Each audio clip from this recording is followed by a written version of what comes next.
Ready. The June 16, 2025 meeting of the Woolwich Township Committee is being called to order. Adequate notice of this meeting has been given in accordance with the Open Public Meeting Act. Oh, there we go. Roll call, please. Committeeman Frederick. Here. Committeewoman Minhas. Here. Committeewoman Williams. Here. Deputy Mayor Nocentino. Here. Mayor Mathias. Here. If everyone can please rise to salute the flag. I pledge allegiance To the flag of the United States of America and to the republic for which it stands, one nation, under God, indivisible, with liberty and justice for all.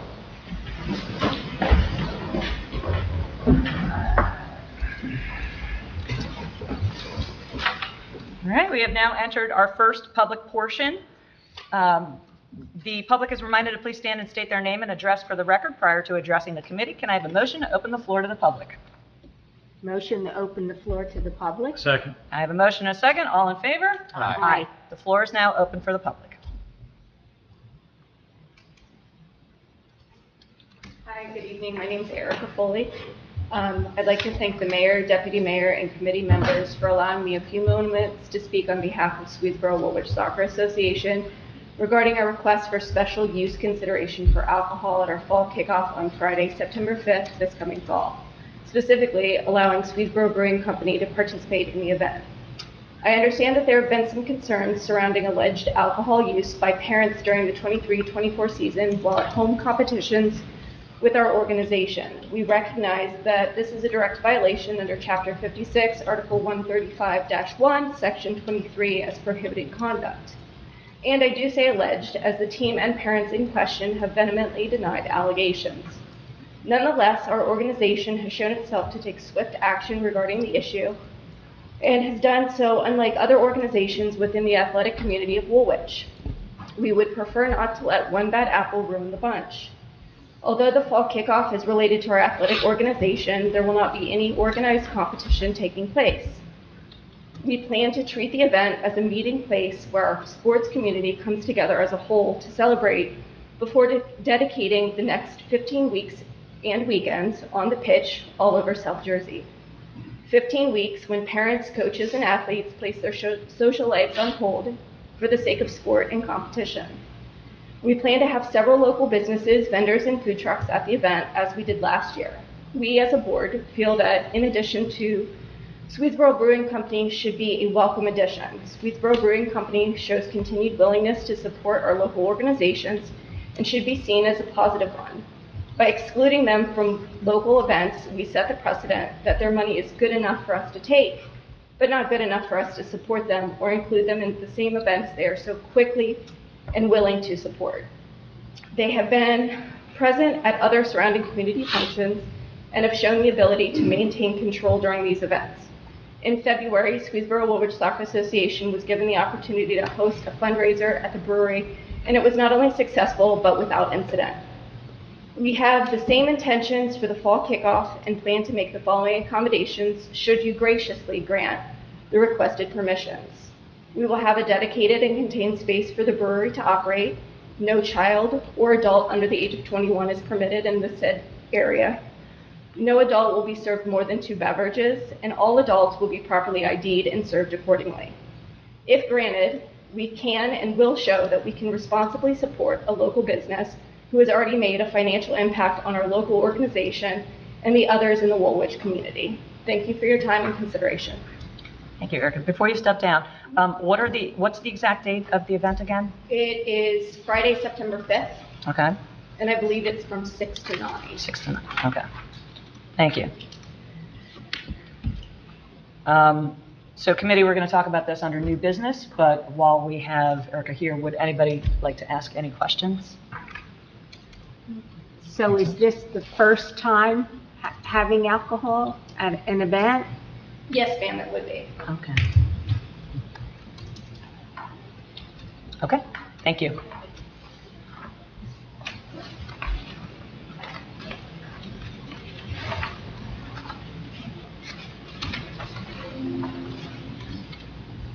Jordan Schlumpton, Wilshire Bogle. So you have on the agenda tonight for the police coverage contracts. What was the delay in putting that out at the beginning of the year? We were waiting for it to be ratified by each of the parties. And what's that mean in English? Means we were waiting to have signed copies. Okay. Was there a dispute about how much of an increase was going to be put on the budget and amount? It's a negotiation. That took a year and a half of negotiations. So we as the public, now that a contract's ready to be signed, aren't allowed to know the negotiation? You can absolutely see the end result. So our view before it's done doesn't count. Thank you.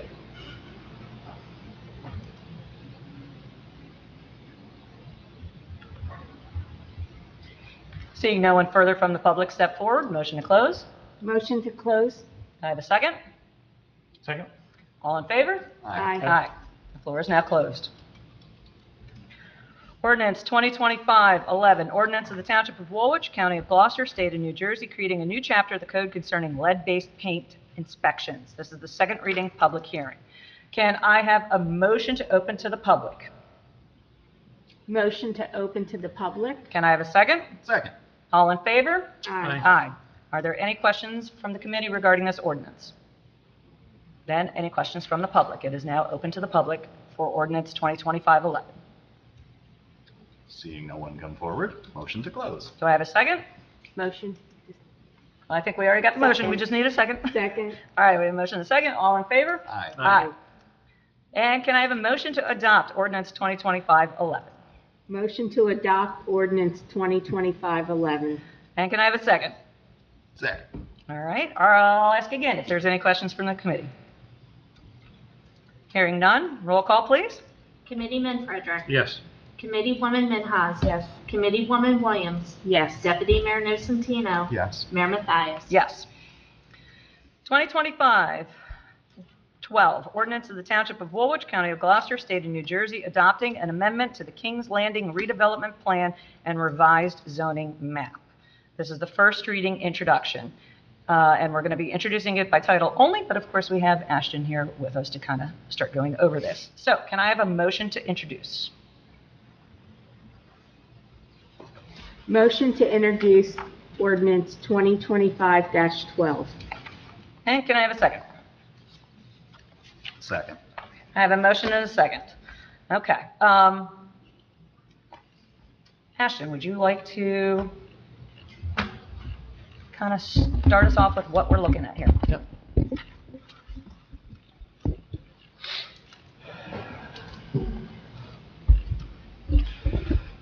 So this is an ordinance to rezone one parcel, block 16, lot 5, which is bounded by Garwin and Kings Highway, south of 322, and adjacent to 322. It's a pretty large parcel, and there's some wooded area that sort of splits it into two development areas. So this ordinance is to rezone that parcel to accommodate a future 100% affordable project. So this ordinance will allow multifamily apartments. This ordinance will limit the number of units on the lot to 72, which is the number of units that is being proposed on the site for some ultimate submission to HMFA for tax credit funding. It puts in some standards for said development, and really it's just to effectuate that one specific project.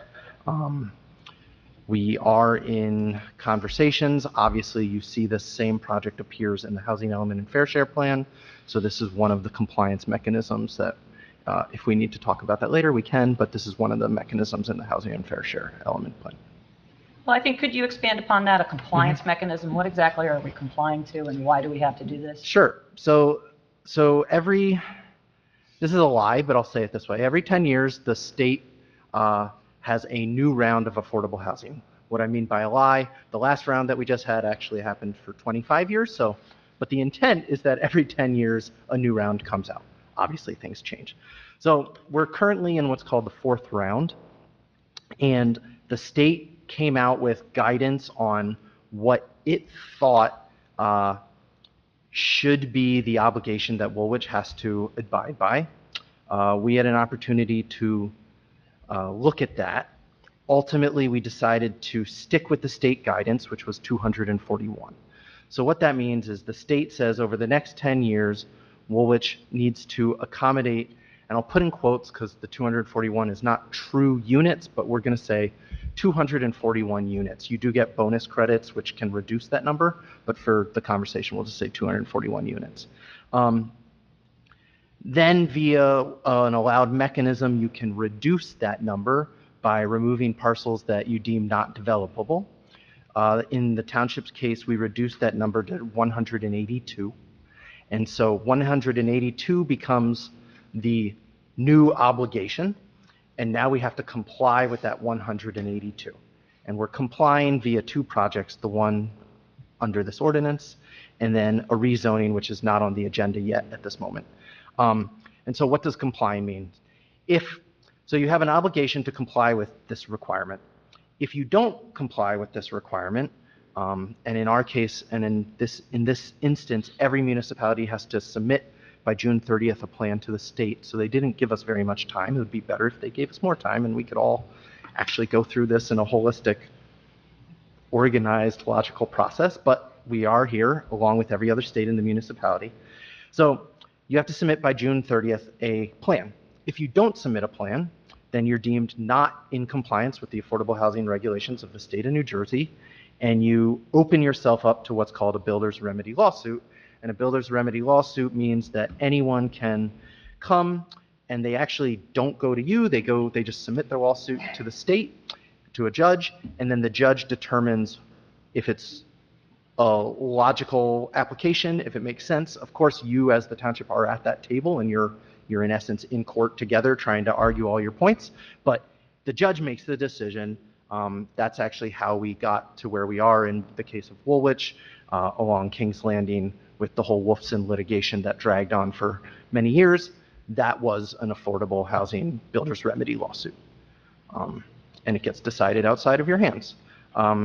Important to say in the calculation of these numbers, not in the calculation of how we satisfy it, because like I said, we're here amending a zoning, but important for people to know in calculating the numbers when both the state is doing it first and then we're adjusting it.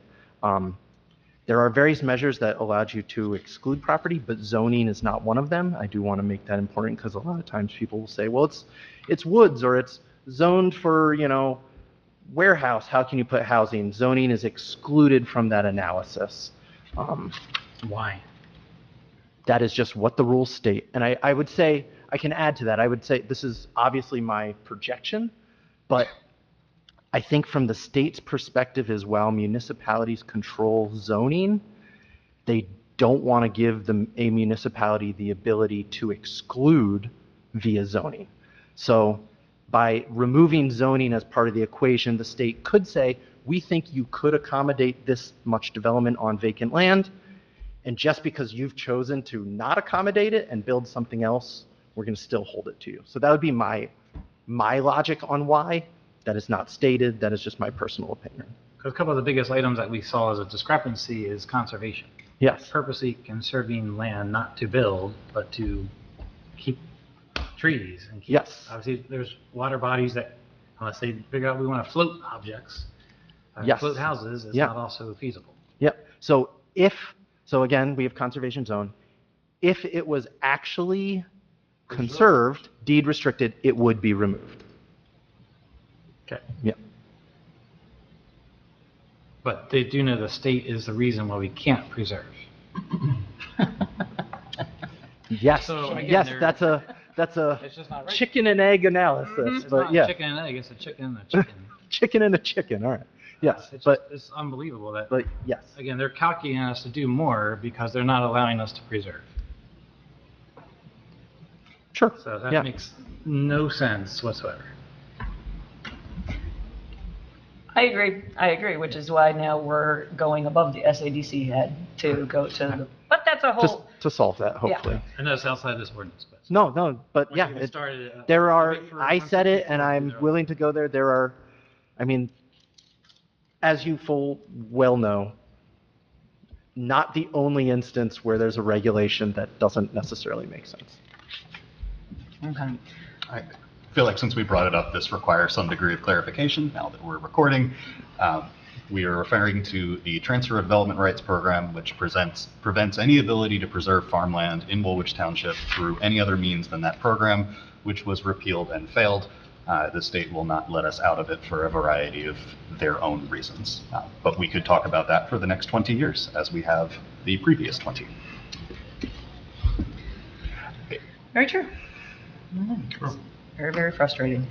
Okay, so I'm going to circle back to you, Ashton. So again, for this ordinance, as you said, we're seeing lots of things on this agenda that are tied together. Yes. For our plan that we have to submit by the 30th. Correct. So just to point out, again, we're going to see resolutions 2025-164 that's involved with it. Yep. Resolutions 2025-167 and 171 are all tied in. Yep.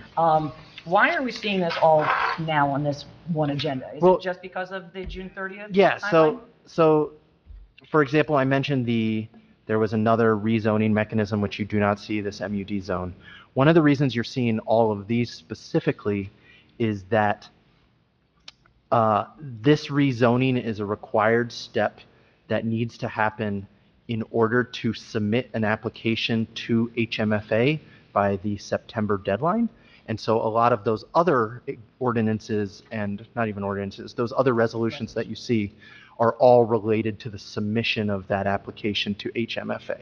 And so that's why they're sort of being here, and then that MUD zone will be in front of you. You will have full say to introduce, not introduce, and we should have a full discussion of that. Not today, because it's not on the agenda, but we should have a full discussion. Absolutely, and so that will be a draft plan that we have to submit. Exactly. correct? We have to submit a draft, and that draft, I mean, very clearly, I want to make it known, that draft can change, is subject to change, so you don't have to feel like, how do I say, you don't obviously want to submit something that's sort of above the level of what you want it to go, because always peeling something back is harder, but you can definitely submit something below the level of what you want to go and then be told otherwise. Okay.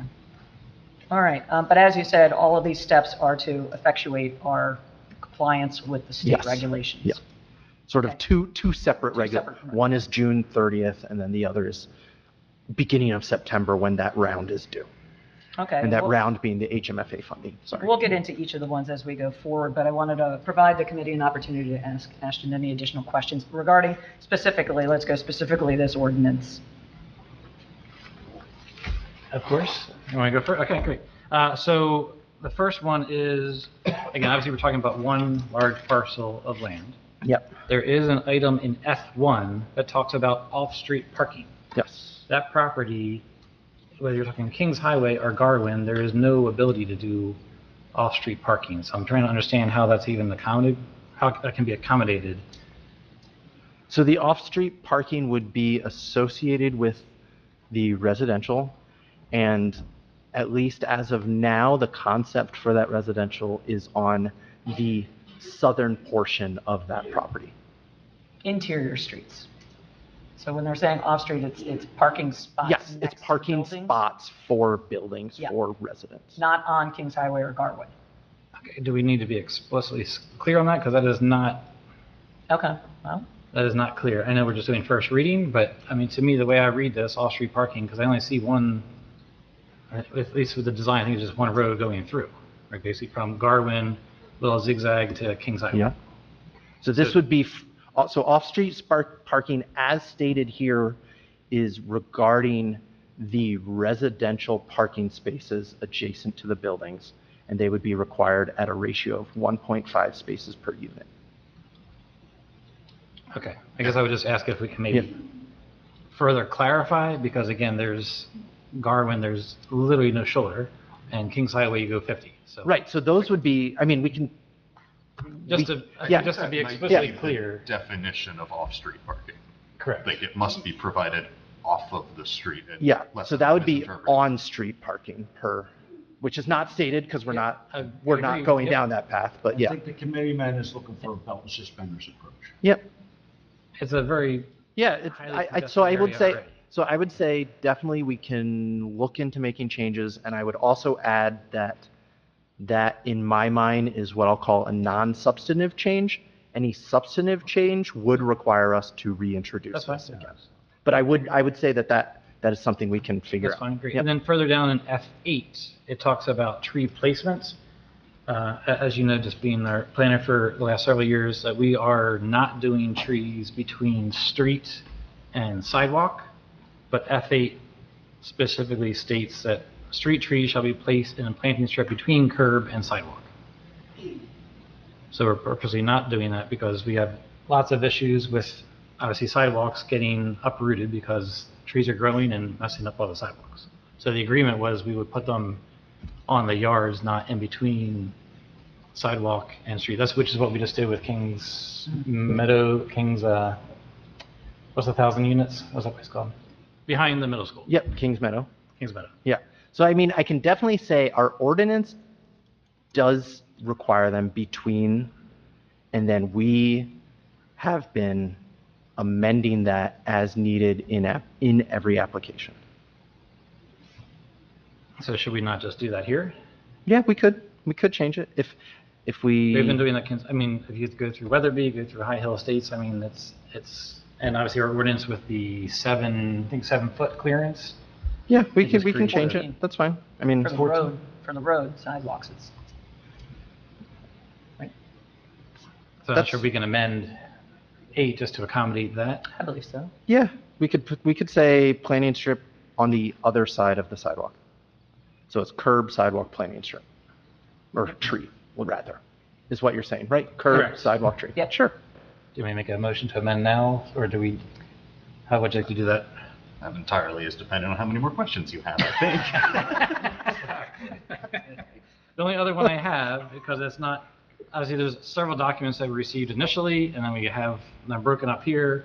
The other item that's not in this ordinance, because it's just the zoning, and maybe it's in that 164 and then the big packet within it, is the number of bedroom units, where we have at least 20% of like 3-bedroom, but then there's also a line item about 4 bedrooms. Yeah, That's clearly not in this ordinance here, but I just. it is not in this ordinance, and it is, so I can definitely say that regulation, it doesn't actually even require 4 bedrooms. Agreed, right. It is just, you are required to have a distribution. So if you do 4 bedrooms, then it needs to be distributed as such. But you are not required to have 4 bedrooms. But not, again, It's it should not in not be this- explicitly in it's this not in ordinance this. anyway. It should be Yeah. in Resolution 164 with all that. Yeah, and I mean, to be honest, it doesn't even need, I mean, it is in the plan, but it's not a regulation, right? We're not establishing a regulation. But at this point, I'm talking about the plan, which is in Resolution 164. The Right, so plan is in therefore- Resolution 164 Okay. for your endorsement. So that's my question, so I'll save my other ones for later.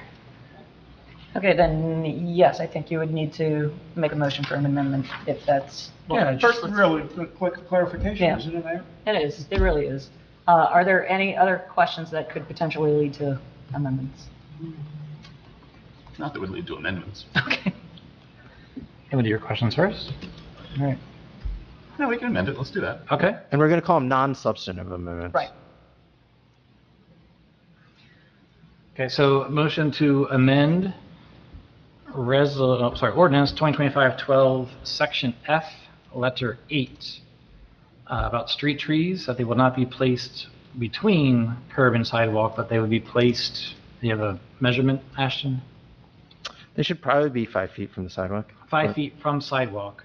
But I mean, that would be ideal, but I would say, do we even need to say? I would say That's what we I'm don't asking need, you. I would say we don't need to say. We could just say on the non-curb side of the sidewalk. Well, I'm sure there's language that we have from the Well, Joint Land Use Board. that Yeah, we so could we use. have, I mean, we have when they're adjacent to a side, even now, when they're adjacent to a sidewalk in close proximity, we require root barriers, so like we could still keep all of that. I think we just want to say we want it on the, Correct. I don't even know, I'm like the leeward side, but that means nothing. The non-curb side of the sidewalk. So replace 8 with the non-road side of the sidewalk. And we'll see clarification from exact wording from Sure. previous Yep. Joint Land Use Board. And good luck, Jessica. Yeah. I'll second that. Okay, so we have a first and a second on that. I'm going to hold it, and then once we get through them all, then I'm going Yep. to, That's great, thank you. okay, all right. Any additional questions for Ashton? Yes, you've really kind of already touched on this, Ashton, but I wanted to see if we could get this in a very high-level summary, that the series of items we're going through tonight, the decision before us is to proceed with something we have defined and limited, or throw caution to the wind and open ourselves to a builder's remedy lawsuit without providing a sufficient plan. Correct. And I'm looking at some builders. I'm sure that we would likely be in a situation where we would have a builder's remedy lawsuit if we did not proceed, considering the precedent of that having happened in Woolwich before. That one's more for John. Oh, it's true. And would you consider the financial impact of the previous builder's remedy lawsuit to be significant? I think it's fair to say pretty much every aspect of that engagement was dreadful. Thank you. All right, any additional questions for Ashton? Okay, so again, we had a motion. Well, this is the first reading. It's just a motion to introduce. Motion to introduce as amended. We had a first and a second. We've gone through our questions. So then I would ask if there's no additional questions, a roll call for introducing this amended version of ordinance 2025-12. Roll call, please. Committeeman Frederick. Yes. Committeewoman Minhas. Yes. Committeewoman Williams. Yes. Deputy Mayor Nocentino. Yes. Mayor Mathias. Yes, thank you. All right, so surprisingly, I am not going to do this by consent. We're going to take it piece by piece. So first item up is the municipal budget. So resolution 2025-148, Township of Woolwich, County of Gloucester, resolution to read budget by title only. So this specifically speaks to just being able to read the title instead of all the pages that Lois put together and all her hard work on it. So can I have a motion to adopt this resolution? Motion. I have a second. Second. Actually, do we have to? I have to do a roll call. Yeah, roll call, please. Committeeman Frederick. Yes. Committeewoman Minhas. Yes. Committeewoman Williams. Yes. Deputy Mayor Nocentino. Yes. Mayor Mathias. Yes, thank you. So this is the public hearing on the 2025 municipal budget, and I'd like to have a motion to open it to the public. Motion. Second. All right, I have a motion and a second. All in favor? Aye. Aye. So, actually, did I do that out of order? Should I do the resolution first, or is it all right, Lois? Okay. All right, so the floor is now open to any public comment on the budget.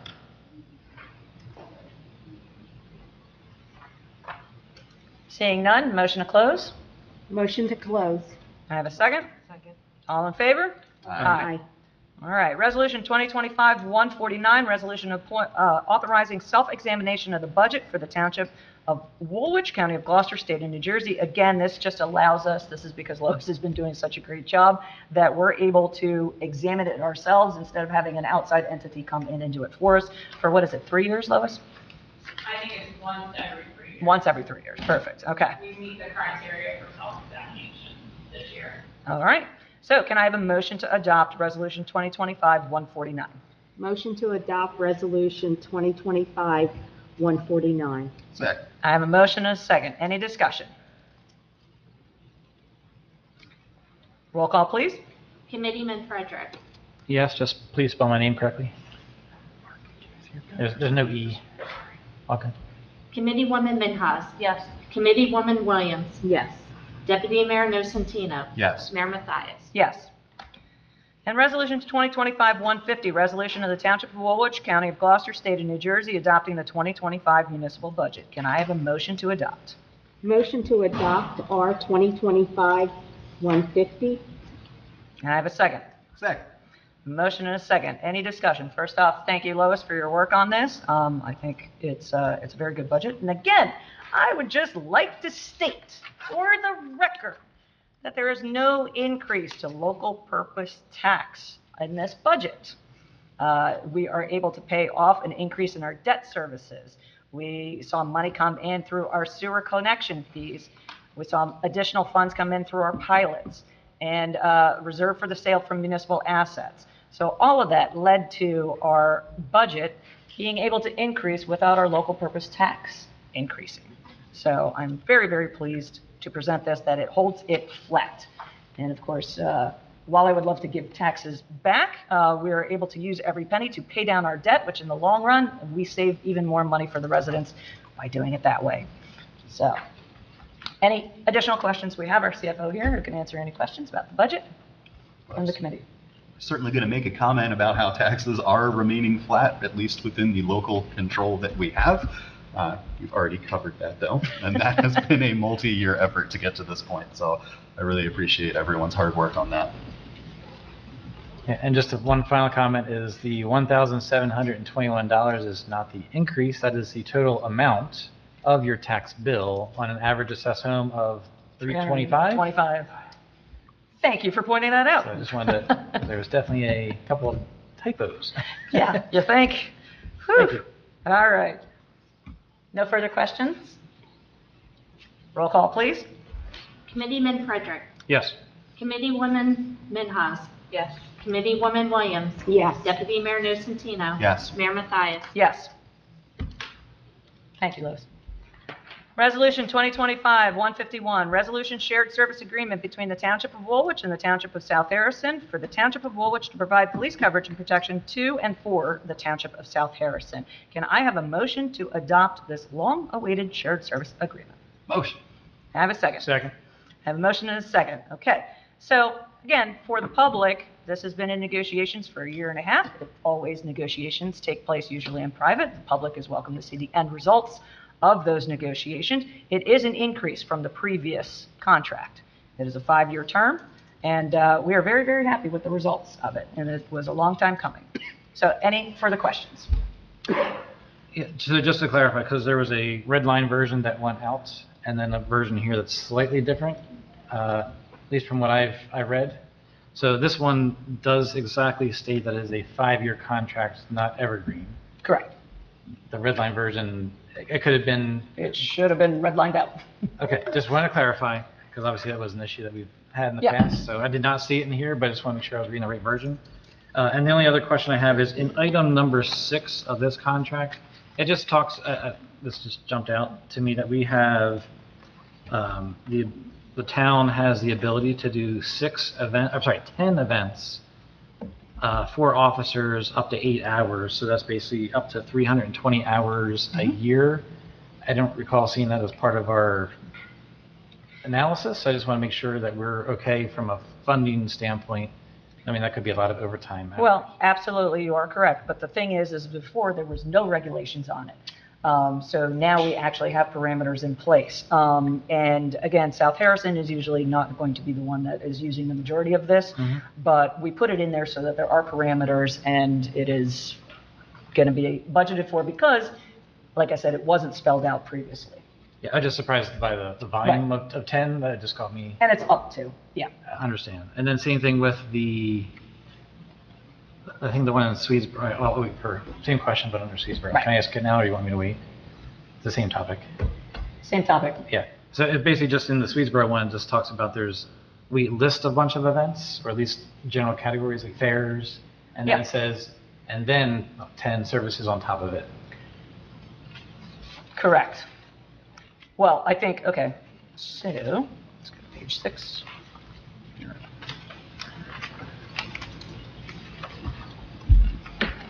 And that is item number 8 under Swedesboro.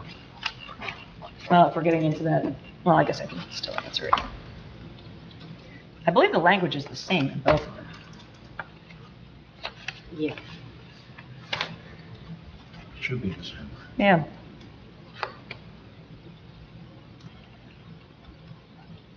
Yeah, again, it's the same in both.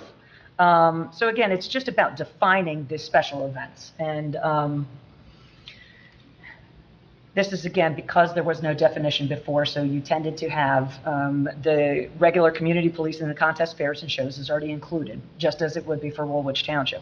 It's additional responsibilities that go above and beyond. Now we have it defined for both of these contracts. So the same that's in South Harrison is in the same in Swedesboro. But so I agree, it makes sense, but I just want to make sure it says, like for that one, it says contest fairs, shows, performances, and the like. that is not necessarily part of the 10. So Correct. in theory, Swedesboro could have a fair every day if they wanted to. Correct. But I guess if we need to draw it out, then we have the ability to do that. Okay. Thank you. No additional questions? Roll call, please. Committeeman Frederick. Yes. Committeewoman Minhas. Yes. Committeewoman Williams. Yes. Deputy Mayor Nocentino. Yes. Mayor Mathias. Yes. Resolutions 2025-152, resolution shared service agreement between the Township of Woolwich and the Borough of Swedesboro for the Township of Woolwich to provide police coverage and protection to and for the Borough of Swedesboro. Can I have a motion to adopt? Motion. Can I have a second? Second. All right, any discussion? Again, this is very, very similar wording. The only thing I believe additional is the crossing guards. Yeah, just take a moment to commend you on all your hard work of finally getting this across the line. I think you referenced it was about a year and a half. Multiple discussions had come before the committee over much deliberation. I know you had plenty of conversations one-on-one with mayors of the other towns. Seeing an increase in this is substantial, and I'm glad that we have put in place something that is beneficial for both towns. So we are not in a scenario where we have police working at a loss to subsidize other towns. So great work in getting this across the line. Thank you. Any additional discussion? Roll call, please. Committeeman Frederick. Yes. Committeewoman Minhas. Yes. Committeewoman Williams. Yes. Deputy Mayor Nocentino. Yes. Mayor Mathias. Yes. Resolution 2025-153, resolution authorizing extension of an agreement between Township of Woolwich and Lou Environmental Services. I love this. Nunk-pro-tunk. Again, this is about the lead-based paint assessment. So can I have a motion to adopt? Motion. Can I have a second? Second. Any discussion? Hearing none, roll call, please. Committeeman Frederick. Yes.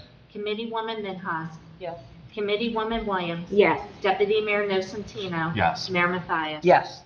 Resolution 2025-154, resolution of the Township of Woolwich making appointments to crossing guard positions. Can I have a motion to adopt? Motion to adopt Resolution 2025-154. Can I have a second? Second. I have a motion and a second. And again, as part of those negotiations, we did not renew the crossing guards past June. And so now that we have settled contracts and approved contracts, we are reappointing them. So that's why you're seeing this before you today. Any further discussion? And roll call, please. Committeeman Frederick. Yes. Committeewoman Minhas. Yes. Committeewoman Williams. Yes. Deputy Mayor Nocentino. Yes. Mayor Mathias. Yes. And thank you to those crossing guards. Resolution 2025-155. Oh, you know what? I'm going to do a consent through 2025-155 through 2025-160. Let's see, and I'm going to guess. Let's add in 168, 169, and 170 as well. So consent agenda, I'm looking for a motion for 2025-155 through 160, plus 168 through 170. Motion. Second. I'm trying here, guys. I have a motion and a second. Any discussion? Any removals? All right, and that's the motion for consent agenda, so all I need is an all in favor? Aye. Aye. Okay, then can I have a motion to adopt Resolution 2025-155 through 160 and 168 through 170? Motion to adopt Resolution 2025-155 through 160, 168 through 170. All right, I have a motion. Do I have a second? Second. Any discussion? Roll call, please. Committeeman Frederick. Yes. Committeewoman Minhas. Yes. Committeewoman Williams. Yes. Deputy Mayor Nocentino. Yes. Mayor Mathias. Yes, thank you.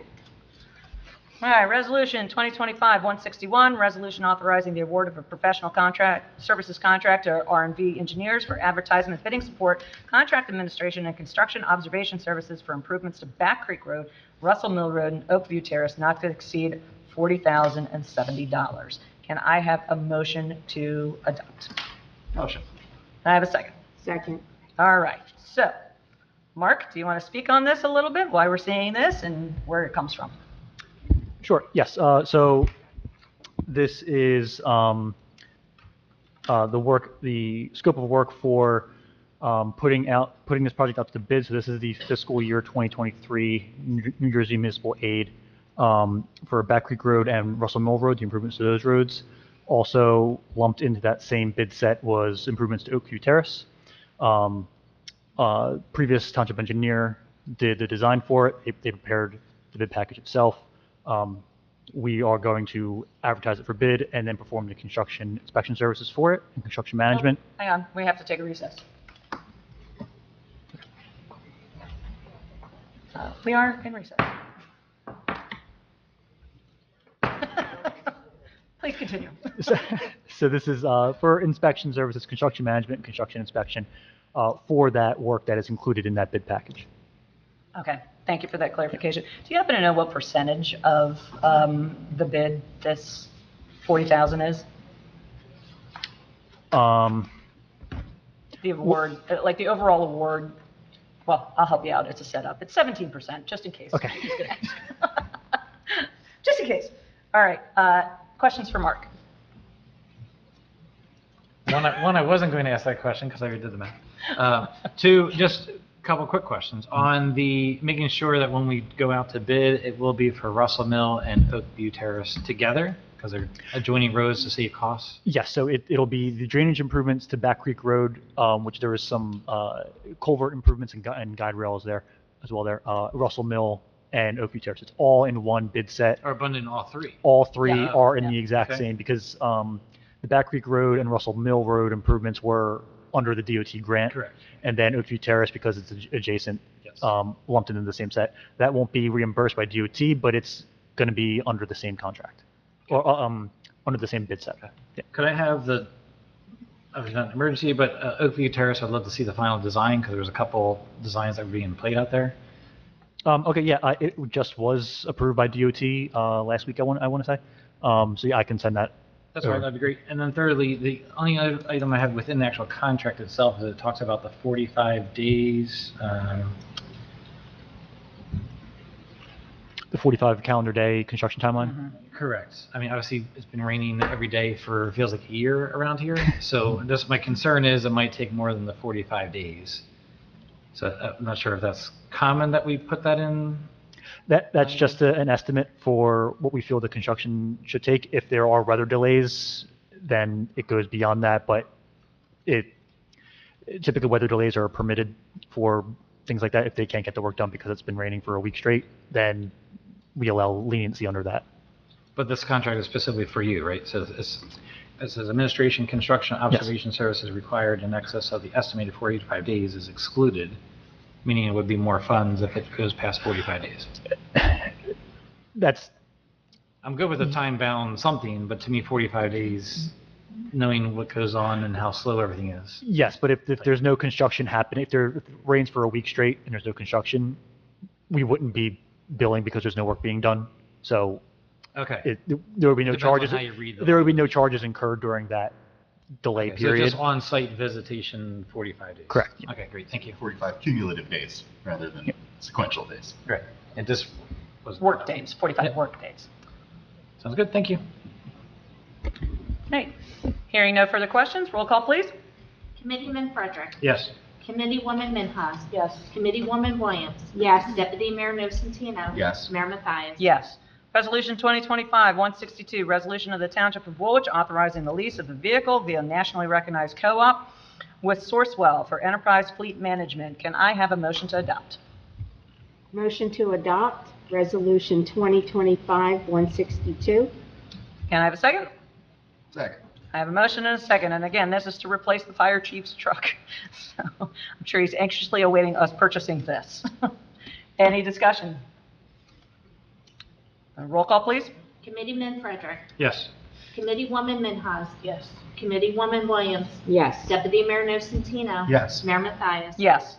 Resolution 2025-163, resolution of the Township of Woolwich, County of Gloucester, authorizing the change of scope proposal from R&V Engineers in the not to exceed amount of $25,770.84 for additional engineering services toward Lock Avenue Park Development Phase 1. Can I have a motion to adopt? Motion. I have a second. Second. I have a motion and a second. All right. Mark, do you want to speak on this one too? So this is related to engineering services that were additional because of NJDEP's extensive comments during our review process with them.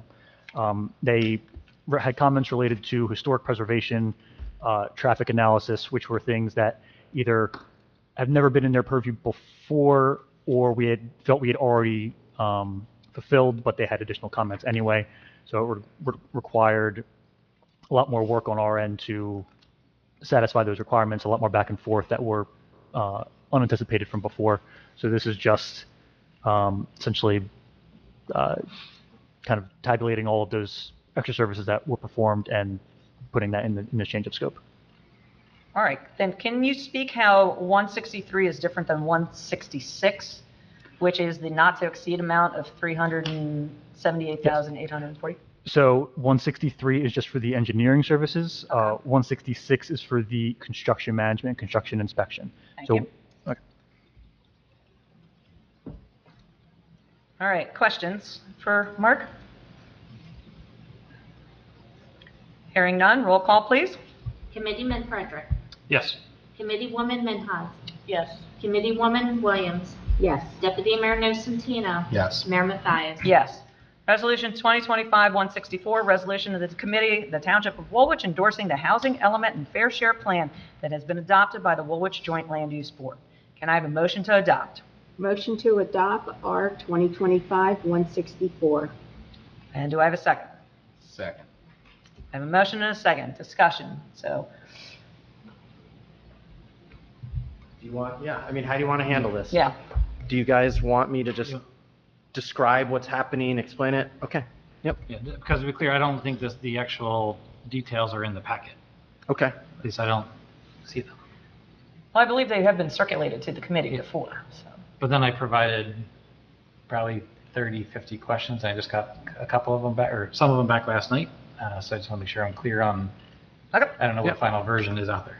So the version that was circulated is still the version. So I'll just describe what we're doing. So as briefly stated, so the state of New Jersey requires that every municipality adopt a housing element and fair share plan, or if they don't, they're open to builders remedy lawsuits.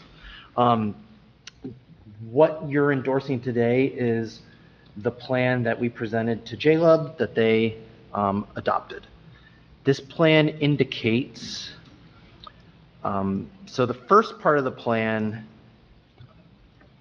these plans are called the housing element and fair share plan. The first part of the plan is always called the housing element, and the housing element is really just a summary of statistical data.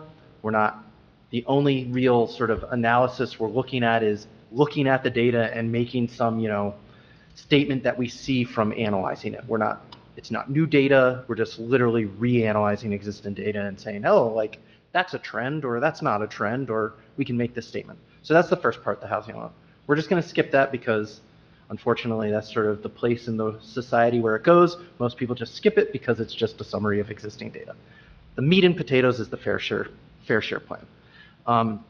And the fair share plan is how the municipality is going to meet its fair share requirement as indicated by, in the past, COA, in this last iteration that we did, by the courts, and now, again, the new COA, which is DCA, or the program.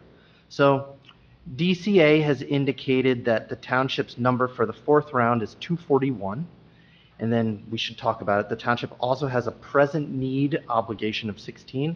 That's also normally called the rehab obligation. So these are your two components for the fourth round. Rehab obligation of 16 and fourth round prospective need obligation of 241. Rehab obligations are not a cumulative number. They are statistically driven. So let's just say, for example, we'll go backwards, and I don't actually remember what it was, even though I did the plan, but let's just say in the third round, so the one that just ended, in the third round, your rehab obligation was, we'll make it large, 75 units. Your plan would, in theory, put in place a program to try and make funds available to residents to rehab their units, and those residents are income qualified residents only. In addition, every county runs a rehab program, and so the county is going to have the same program that people could apply to both, and they're going to rehab units. Point being, let's just go back to that. Let's say our number was 70. I don't even remember what I said, 75. It doesn't really matter. And we rehabbed 0. The next time the census information comes back, it might show that our rehab number is 500, or it might show that our rehab number is 10. That old number goes away, and now you have the new number. And so it's basically the purpose, or the way you can think about it is, if in theory statistics were right, and if everything was perfect, and you rehabbed, that number would go down over time, or at least stay constant over time. That is not cumulative, so that's recalculated every time. So now we'll jump then to the fourth round, to the prospective need. The prospective need is 241. That is, as indicated earlier, that is the number of units that you need to construct minus any bonuses, or again, minus any adjustments you might make. So we made an adjustment. This adjustment is called a vacant land adjustment. The state regulations are very clear on what can or cannot be done in a vacant land adjustment.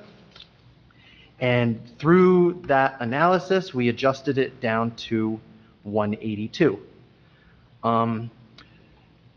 Important. So now we have what's called an RDP, a realistic development potential of 182. The difference between the original number, that 241, and the 182 becomes what's called unmet need. In our case, that's 59. If any of those numbers, well, the obligation won't change, but if, let's just say, for example, we did our math and we got a different RDP, either higher or lower, the difference would still be the unmet need, and that would grow or shrink. So it never goes away, it's always there. Those two items get satisfied with two separate mechanisms, but they both have mechanisms that need to address them. So the 182, we have these two projects, both the one that we discussed, which was for that ordinance, and then separately the MUD zone, that we are proposing changes to the MUD zone to require affordable housing. We know for a fact that that requirement needs to generate 82 units. There's approximately 82 units in the 82 acres in the MUD zone. So at a minimum, we say anything that goes in there has to build one affordable unit per acre. The MUD zone accommodates commercial. So the goal is that we'll still get commercials, and at a minimum, there'll be one affordable unit. I don't imagine that would happen, but it's the possibility. That's the minimum threshold. With that, we can check the box and say we comply.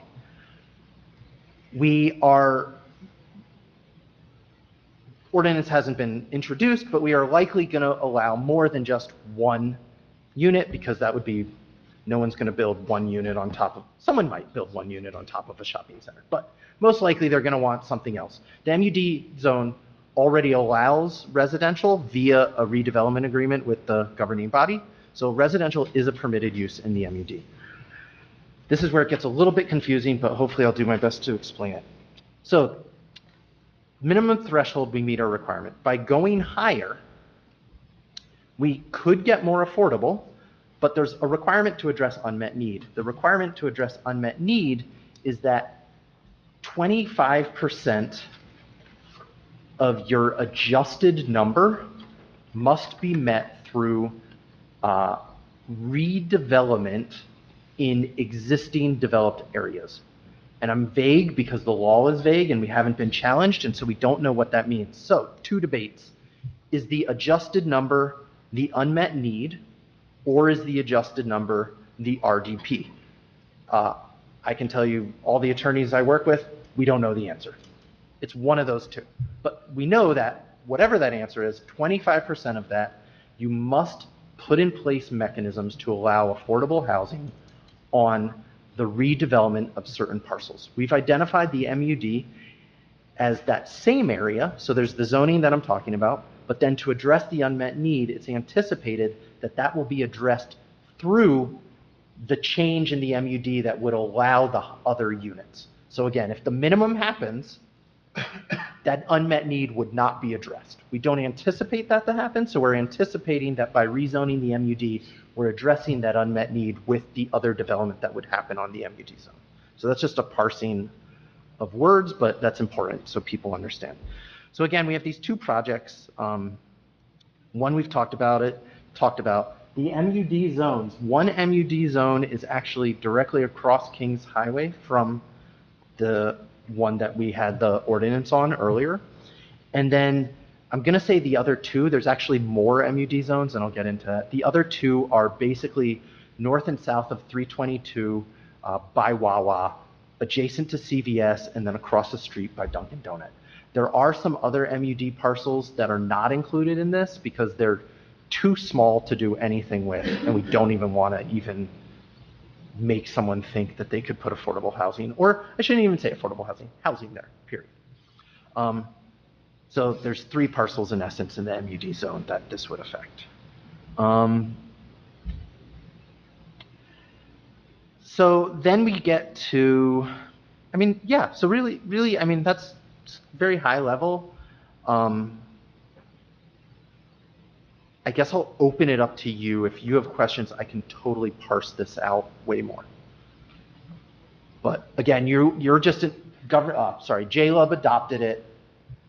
We went through it all in too much detail, and now we're here today, and we can go through it in as much detail as necessary. So again, it is endorsing what the Joint Land Use Board has already endorsed. But Ashton, let me ask you a counterintuitive question. Is this the point where we look at our trust fund for affordable housing and we decide where, like shifting the buckets, because I know we have different buckets for different things. Do we shift it now or at another point because this is also part of the draft? Yeah, so there was a court issue or a court-issued order. They called it a directive. And in that directive, it actually said things that were counter what the rest of the law said. Surprise, surprise. So that directive specified that, like, for example, all ordinances must be adopted and so on and so forth. And then at the final hour, everyone knew that was insane. And at the final hour, there was actually an order that said, you don't have to do that. So spending plan could come later, could be debated now, but we ultimately will have to submit that to the courts as well. We currently do have a draft spending plan that's been attached with the document that JLUB approved. And that spending plan, so the purpose of the spending plan is it goes through the current and projected funds within the Affordable Housing Trust Fund. What's the Affordable Housing Trust Fund? The Affordable Housing Trust Fund is a separate bank account that is held where all residential and commercial development that must pay a fee pays a fee, and that fee goes into the trust fund, and then those funds can be used on affordable housing mechanisms, various mechanisms. So currently, this is public information. Currently, the trust fund has, I'm just going to round slightly, we're going to say $3.4 million in the trust fund. And then you have to project forward. We project forward, including the 4.3, we project a total of 12 million at the end of the period, which is in 2035. How did we get there? That 12 million projection is only, so there's many ways you could parse it. It's a projection, so like we could all project however we want to project. In this case, we chose approved projects that we are aware of and know of and that have been through the vetting process. So we're only counting those, so i.e. some warehouses, payments from warehouses, we're only counting those. And then when they go to construction, those funds will be deposited into the account, hence the projection. So that's how we got there. So even if we approve this, we still have an opportunity to adjust. You can adjust the spending plan. Yeah, exactly. We can adjust it. So it will be considered a draft when we submit. So that's the projection, and then you have to come up with a mechanism to spend it, and we do present mechanisms for spending it. those mechanisms, I think the ones to call out that are the most interesting is, so there's two mechanisms that are required called affordability assistance and then administration. So you can't spend more than 20% of your projection on administration, and that's cumulatively.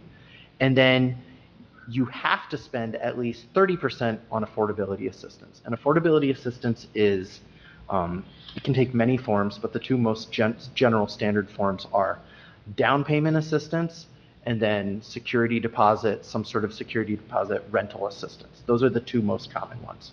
And that would be, again, for income qualified residents only. In addition to that, we have some line items that might read a little strange, but they're really reimbursements. So through our settlement agreements with Wolfson, we agreed that there would be certain fees related to applications that were waived. So we're seeking reimbursement for those fees. So when those applications come in essence, we waive them on the township end, then can remove the funds from the trust fund to reimburse ourselves for those fees. And then also related to infrastructure, which is related to the new sewer and the bonding that happened and trying to recoup funds from that. Again, these have to be related to the affordable housing requirements. We can't recoup funds for the non-affordable portion of, say, Kings Meadow or things like that. But the affordable portion we can. And then those two numbers balance, so we're going to take in X and then we're going to spend Y on various mechanisms. And you'll see that I do have that rehab in there because, as I said, sometimes you have to fund. That would be probably one that would be up for debate, and the debate would be what do we think the county will fund over the period of time, and if we think hypothetically that the county is going to fund all of our rehab obligations, then we wouldn't need a rehab program. And that's presented in the spending plan. All right, thank you. And I know it's going to expand upon it, and maybe it's expanding too much, but again, we have in front of us Resolution 2025-167, which is the RDA, and it speaks to an allocation of $1.2 million from the Township's Affordable Trust Fund.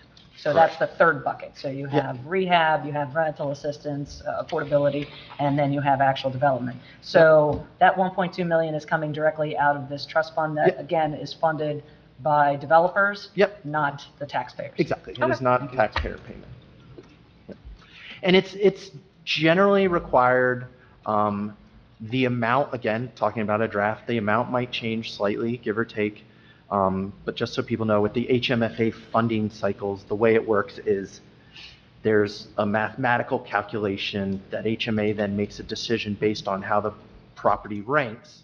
And a lot of times, the municipal contribution goes into that mathematical calculation, but there is a real incentive for that mathematical calculation not to become larger and larger and larger, because if it becomes larger and larger and larger, then the construction costs are going up and up and up, and then the project is no longer competitive against all the other ones that it's competing against. So that math gets worked out via just economics. Thank you. Just one quick clarification. It's kind of contained in the name of the Affordable Housing Trust Fund, but this money can only be used on affordable housing. Correct. Just wanted to get clarification because we were talking about some pretty big numbers. Yep, and there are very specific items that it can be spent on. I would say very specific. Obviously, we can interpret things certain ways, but there's verbiage in the language that says, you know, this section says you can spend it on X, Y, and Z. Okay. Any additional questions for Ashton? Ready? Okay, so I'll go. So first off, so what we're seeing in section 334 of the RDP numbers is a surplus of 59 credits. Yes. So I'm trying to figure out why in the world, if we're trying to get down as low as possible, would we build a potential surplus of that large amount, knowing that we also excluded group homes? Sure, yes. We did not exclude group home, or did not include group homes in this number, so that would be an added So we're more, element. so again, I don't know the number, but certainly higher than 59. So firstly, I would say So if you look at the plan, it says 70, and then there was a change post to 72, which is why we're talking about 72. But so that's kind of, we'll ignore that because that's set and that's being driven by a specific project. So then we have the difference. So we can't go, we could A, exclude portions of the MUD and present a plan to rezone portions of the MUD to a different zone, but we can't go under 1 unit an acre because you can't build half a unit. So we can't go under 1 unit an acre. So we're sort of stuck with the boundaries of the MUD zone equating to 82 acres. I will say, Again, just Yep. to be clear, that Yep. part of that is a conservation that we talked about No. earlier. no, this is only the MUD zone. But the MUD is the one behind CVS. Yes, has so a conservation. portion of that This lot, is different zone. yeah, a Conservation portion is- of that lot is split zoned, but we are only counting the MUD zoned Correct. portion of But that lot. to get to the 241, though, they calculated that number.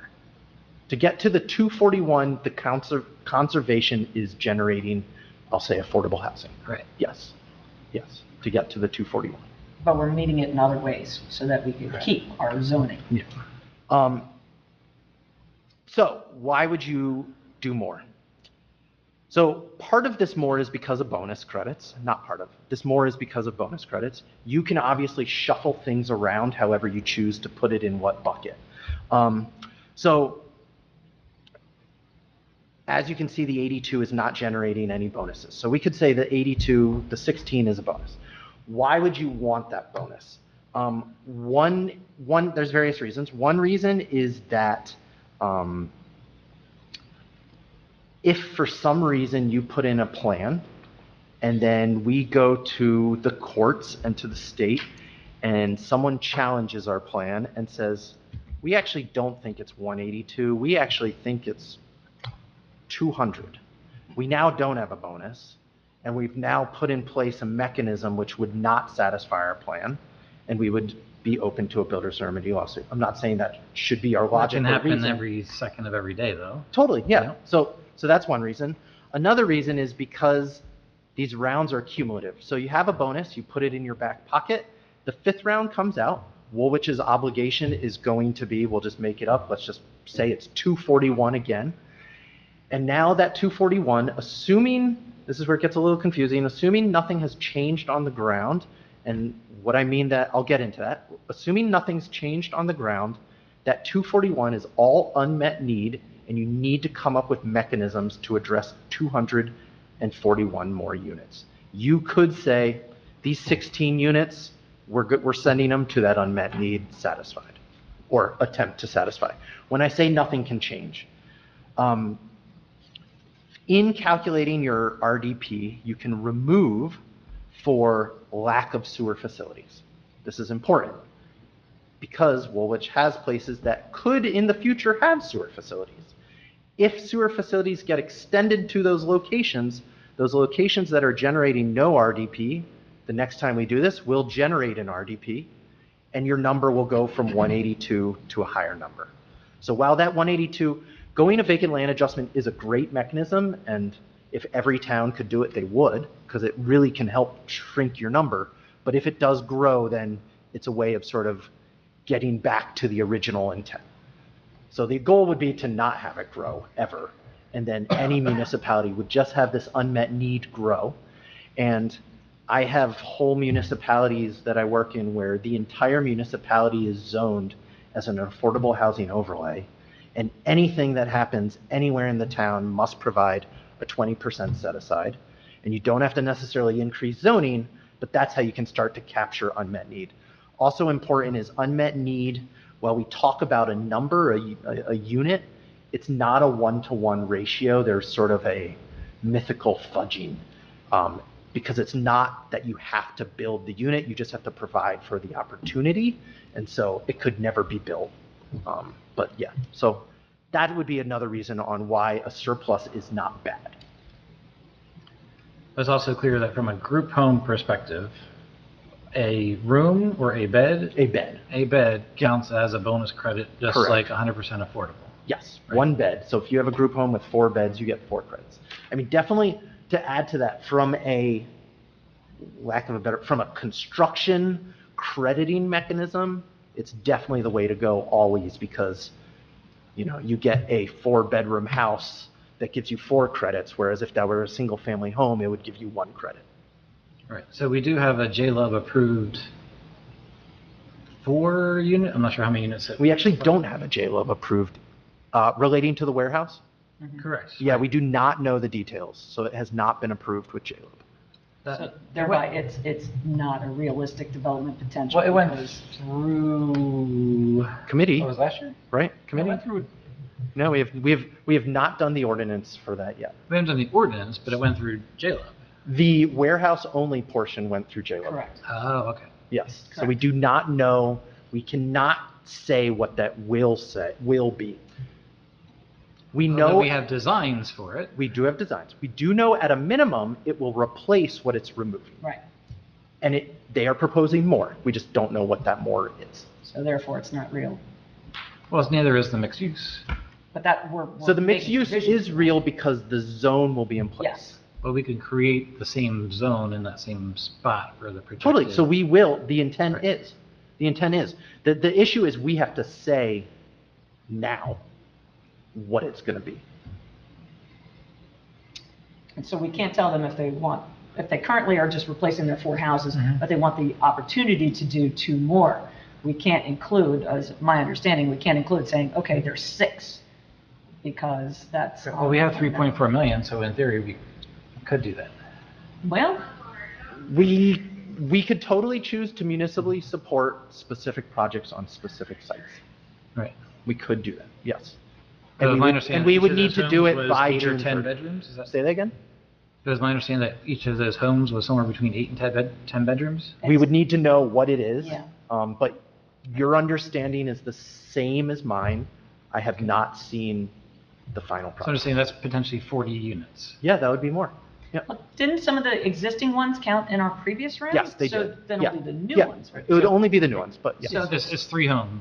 Yeah. It's a 3 home. 2 to 3 homes. Yeah, but that's the whole thing, we don't know. Right. So, And again, I think it's important to, because I understand, you know, like affordable housing is sort of a touch point for a lot of people.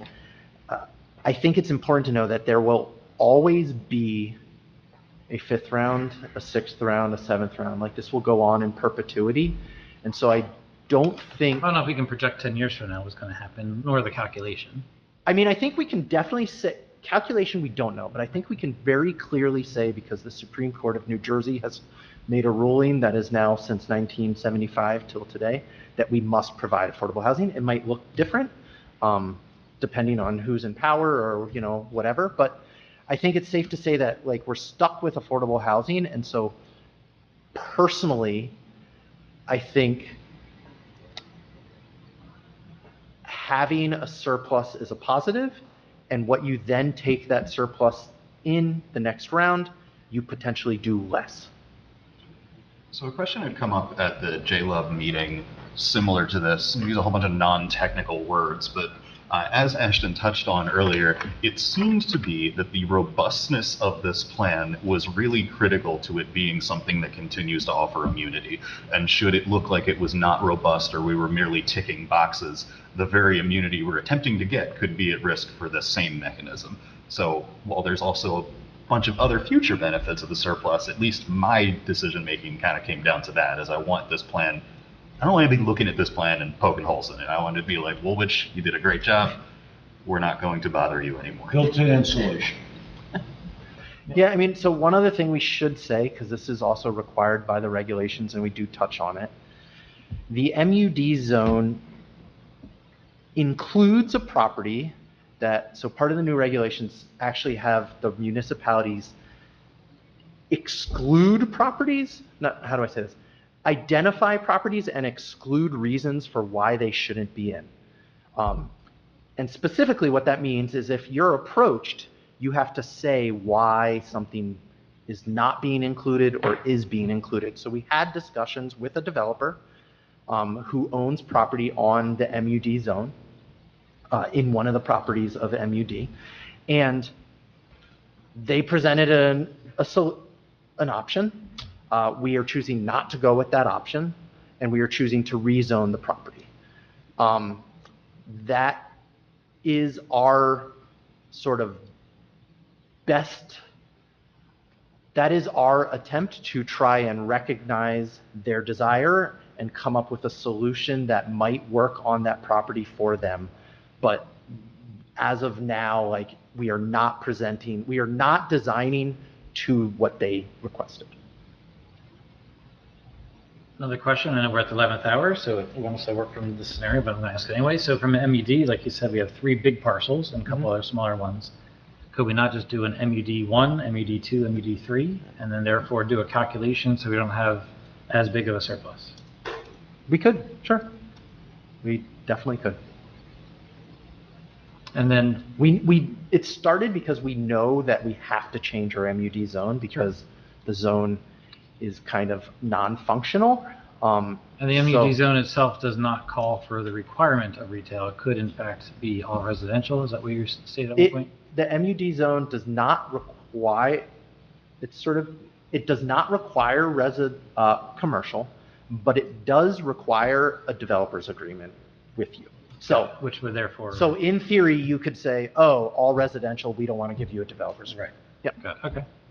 But we should correct that properly and. But so that's how it, so that's how it's in there. It just Okay, requires makes a sense. redevelopment. And then when we left last time, we had 167 was the number, and then now we're saying it's 182. So I'm just curious. So I believe you're referencing the DCA number for the January 30th.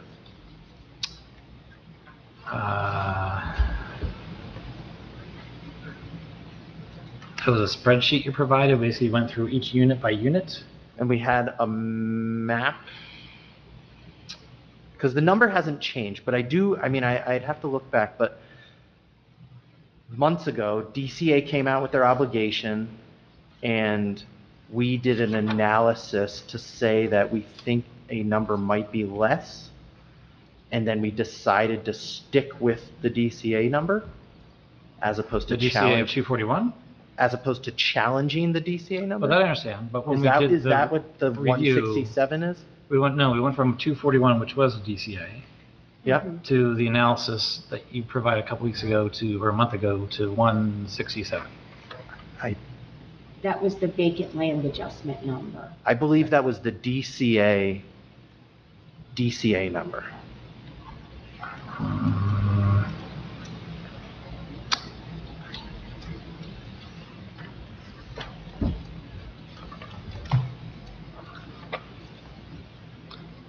According to your spreadsheet, the bottom number was 167, and then I had questions off of it. Right, and the associated map had various parcels that we talked about, i.e. how this map represented. Yeah, I parcel 108, parcel 127, 135, 388. One of which was, again, taking a body of water, looked like it was not 1.53 acres. Is what it was calculated, but it looked like it was a lot more than that. And that's where I go back to my floating home example from a while ago. So I guess I'm still questioning the net number, and therefore I think it's possible that the surplus of 59 plus adding the group homes plus the potential realistic development potential, or the RDP, should actually be lower than 167. So I read this, I have your email, so I'm assuming that 167 is the sum of all the ones that you had questioned in that spreadsheet. I think that was a sum of the whole thing. I just filtered on a couple. I don't think that adds up to 167. Maybe it does.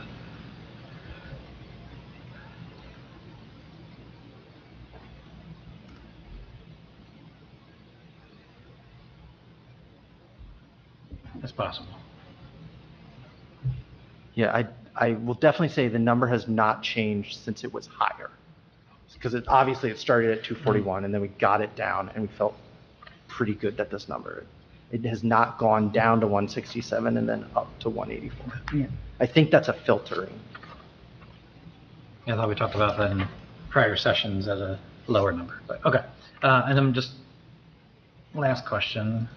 I mean, I could ask 2 hours more worth of questions, but the other one is, again, down into the details.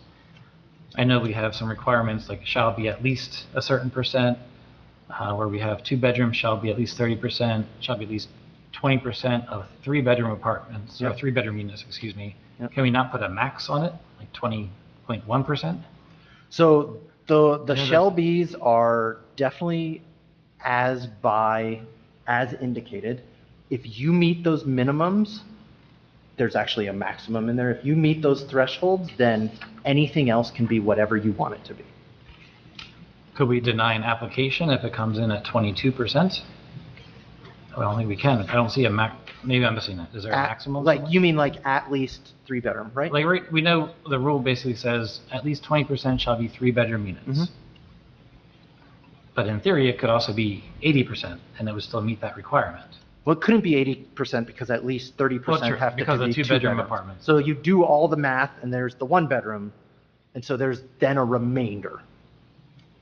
Well, it says at least no less than 50% shall be 2 or 3-bedroom. So it could be, from that analysis, could be 100%. Right? Am I missing another category?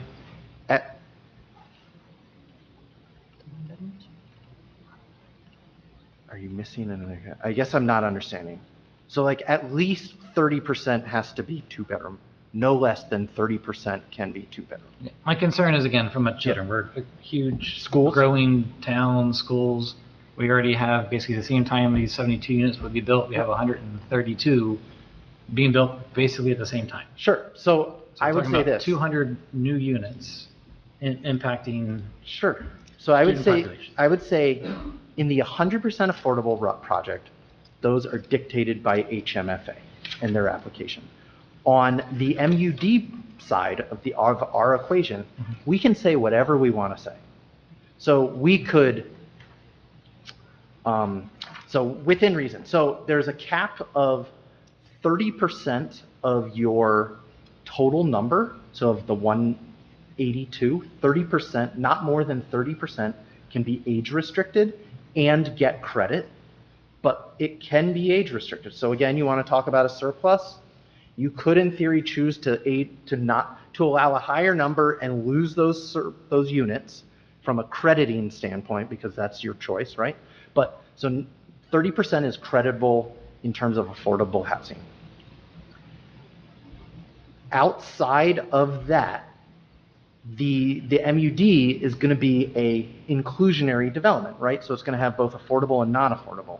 You could make every single non-affordable unit age restricted.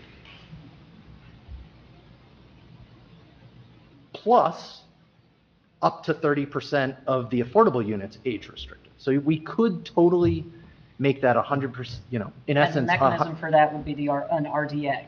It wouldn't even be, the mechanism for that will be the MUD zone when we put it in place. And so totally allowed, totally valuable, and the property in question tonight, is that also RDA? The 100%. The 100% 100% affordable? The 100% affordable, that will be dictated by HMFA. Right. And there are different, they are not proposing this as of yet, but there are different bedroom, obviously there are different bedroom HMFA requirements if, say, it was an age-restricted building. But that 30% would still apply. So we actually we don't want it to be an age-restricted building, because if it was all age-restricted, then we wouldn't get credits for most of it. Understand. But in the MUD zone, the market rate housing could all be age-restricted.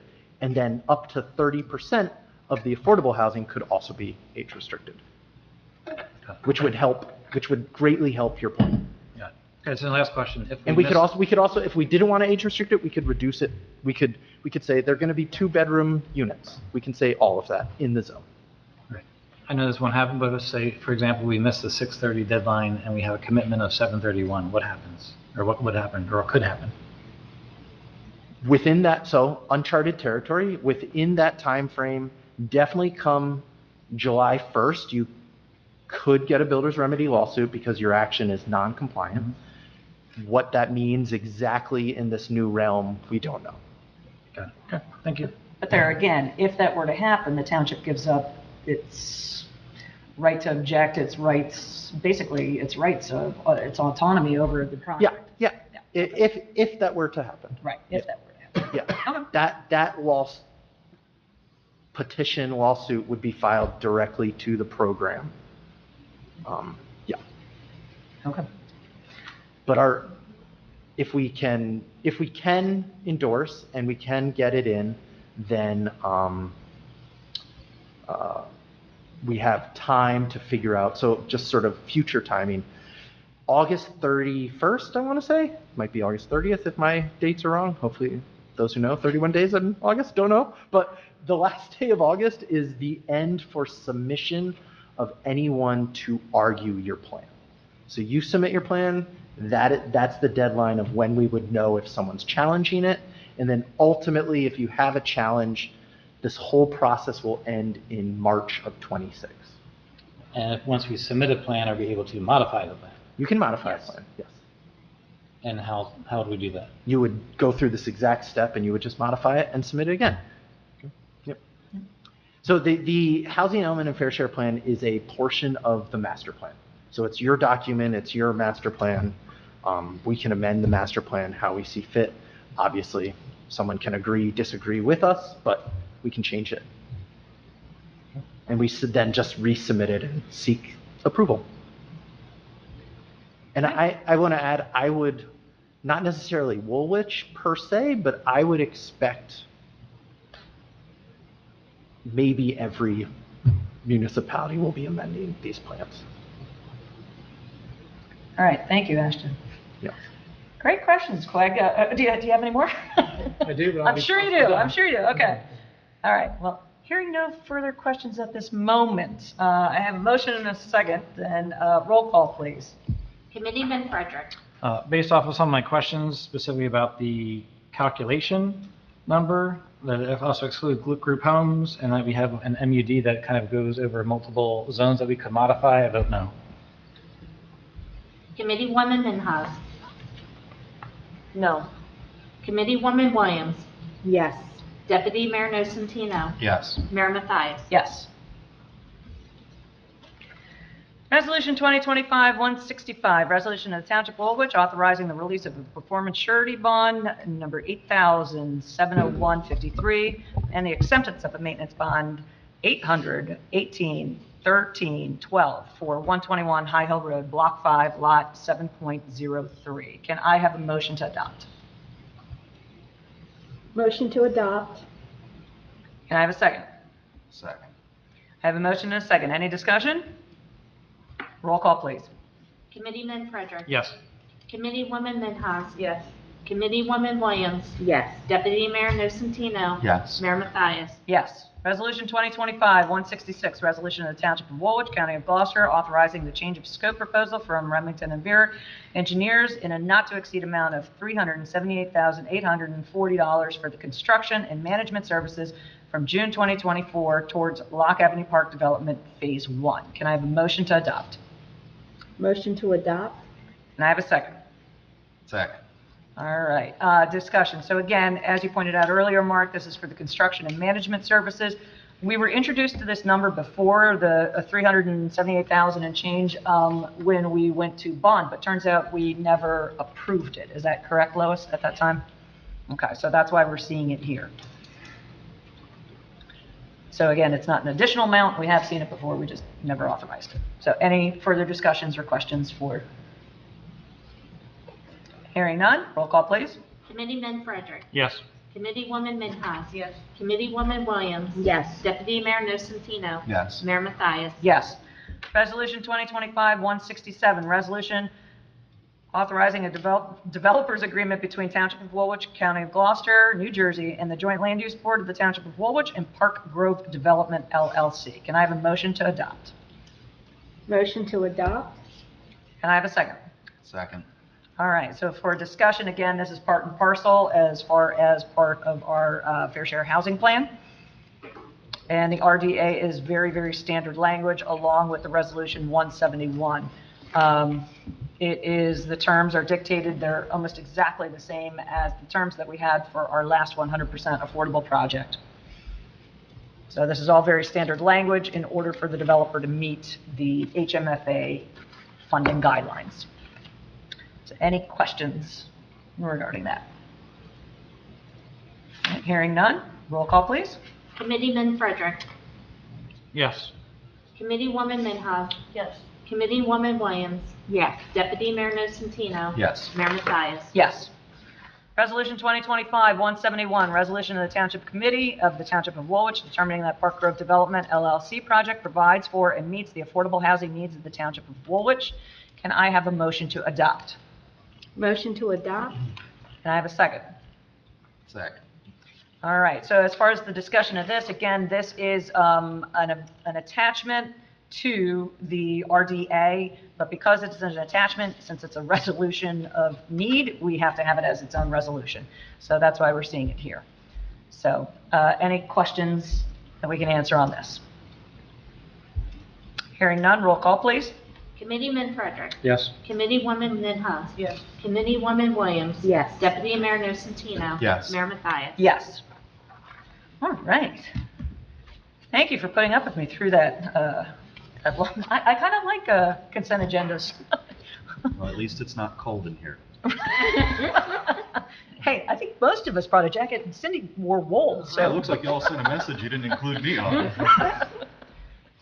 All right, so administrator report, oh, look, we just cut down 15 minutes. Administrator report is included, please reference that, or ask Jim when he comes back from vacation, any questions you have on that. Tax collector, again, is included in the packet. Woolwich Fire Company, chief.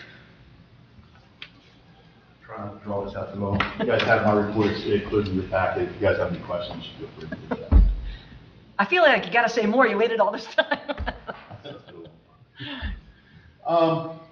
You guys can see there, I mean, if you look down at where our incident section is, you guys can see some of the stuff that we've been to. Almost 50 calls in the month of May for Woolwich, 2 in Woolwich Township, 11 on Turnpike, 2 in Piles Grove Township, 9 in Swedesboro, 3 in Harrison Township, and 5 in South Harrison Township. So it's like a total of 81 calls for the month. You guys can also see that 22 of those calls, most of that stuff during the daytime, we're having troubles getting out. We have our, some of our fire bureau people, some of our township people that are trying to get to some of the calls when we can, but most likely the daytime paid people from Harrison and Logan have been coming over and helping us out with some of our calls. And we're struggling at that point. That's just not just us. Everybody throughout other towns are doing the same thing. They're struggling as well. So at some point, hopefully we get this grant that comes in. We can sit down and see the feasibility study and have it spelled out there so you guys know the second direction where we go. We gave you guys the capital plan and we spelled it out there for staffing. So at some point, we have to address this because as you guys approve more and more housing here, the percentage of our call volume is going up immensely. Right now, for the year already, we're not even through June yet, we're at over 350 some calls already. So I think we're going to get close to breaking that 800 mark that we keep getting close to. And I tell us to Swedesboro, with all the development they're building, you guys are building at Kingsway and so forth, that percentage of calls, 10 to 15% is going to go out and add more call volume. I mean, there's sometimes, a lot of us guys are, including myself, I'm up at 4 o'clock in the morning, I'm off to work at 4:45 because my job is from 5 to 2:30 some days, even it could be longer. Some guys work overnight, so it's trying to get volunteers out throughout the nights with this many calls. It's burning guys out. I mean, once we get above 600, a lot of those departments that are above 600, they're running anywhere from career and volunteer staff around the clock, So Washington Township, for instance, they have their career staff running 24 hours a day now. Before it was only 12 hours a day, they're running 24. Definitely the same way. So a lot of those communities, Glassboro, they're all doing the same thing. So at some point, we're in that realm where we are, and if we just keep building, we're going to have to go that direction. We're going to have to put career staff on just to, hopefully that feasibility study where we get to put towns together, we can regionalize one, so that career staff comes together a little faster than what needs to be for other bodies. Right, and I think I thank you for your work in helping me get all the signatures together, and so all of the municipalities signed off of it, plus all the fire chiefs. So even if for some reason we don't get a grant, I think we already have a very good framework to have those discussions. Yep. So, but hopefully we can we'll get that grant, and we should be finding out. And I did hear today, we are still in the running for our AFG grant, which will, hopefully that money will go towards replacing the tender truck, which is a 1990. That's a very important piece of this community. So that's going to be a big, significant pie piece of money that we'll get from the federal government that will take care of, paying for that truck that the municipality wouldn't have to, either municipality would have to put out that money to pay for.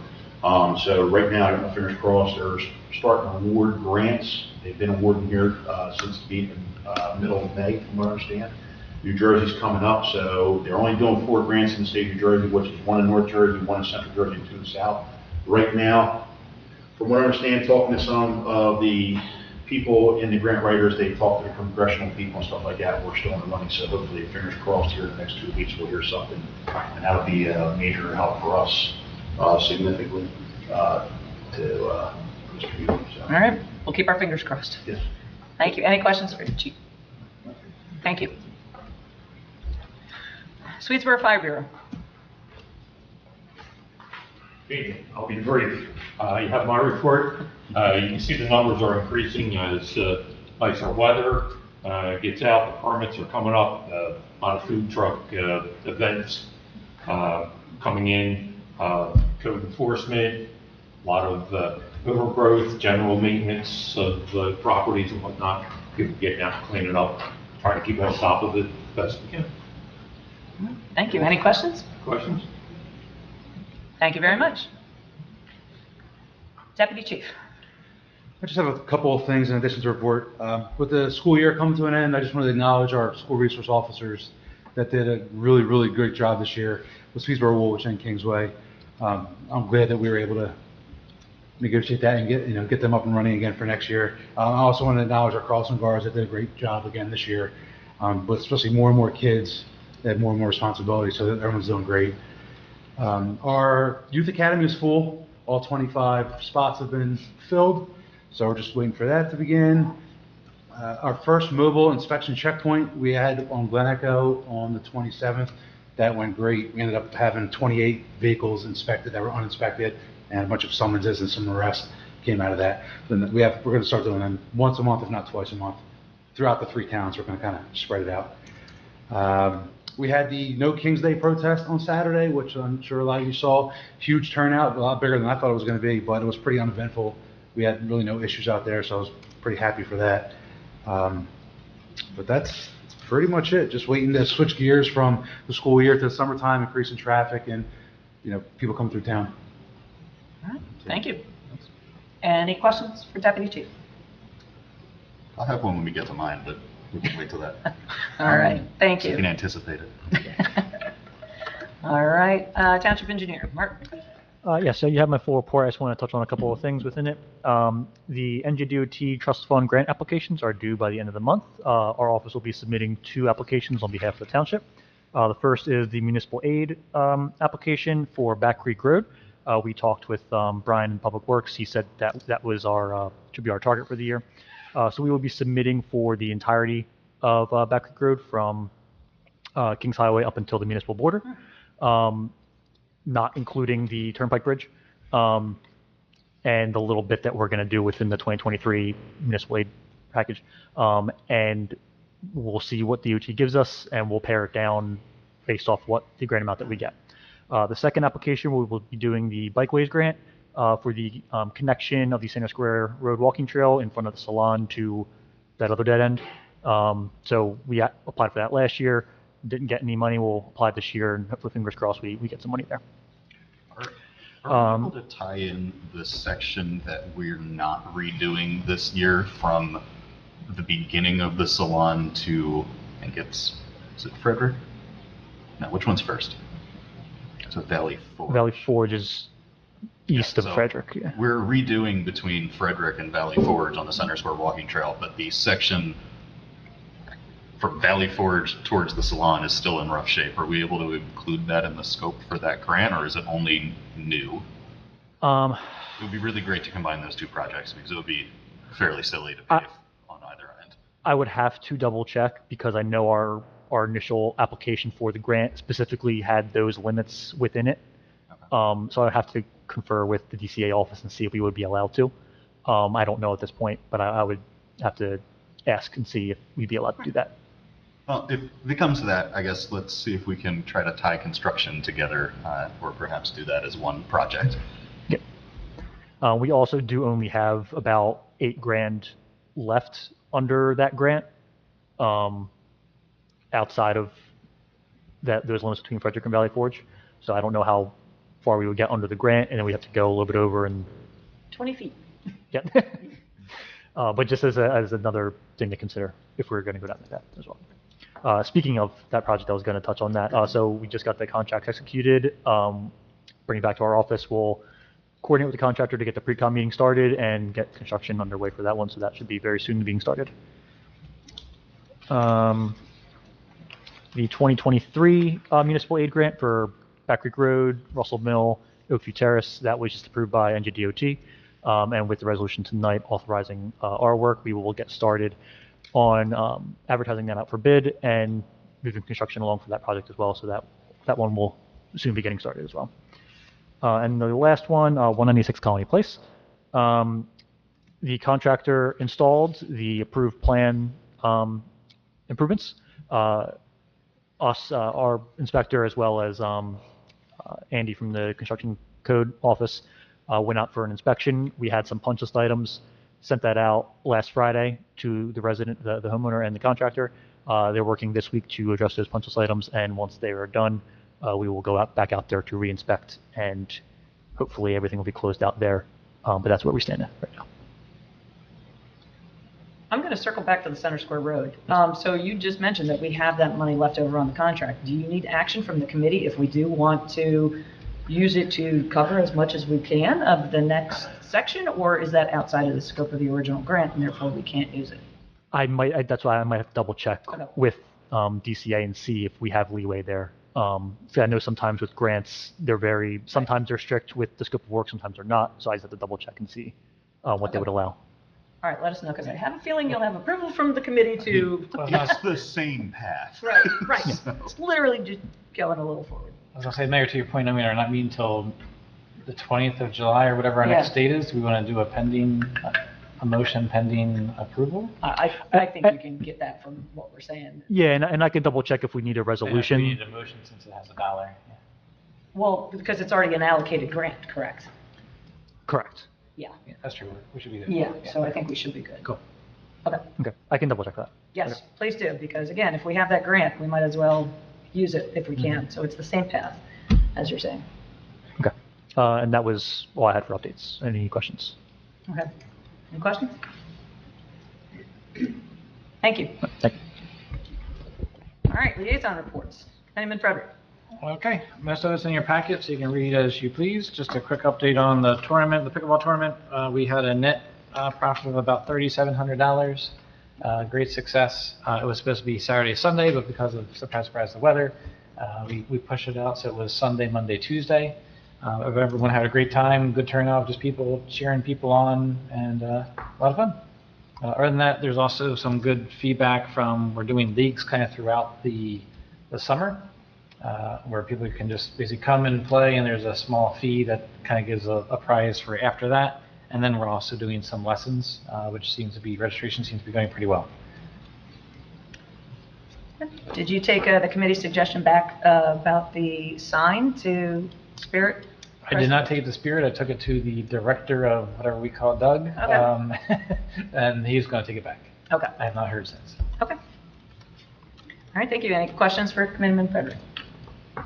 Committeewoman Williams. Okay, I'm going to report on Parks and Recreation.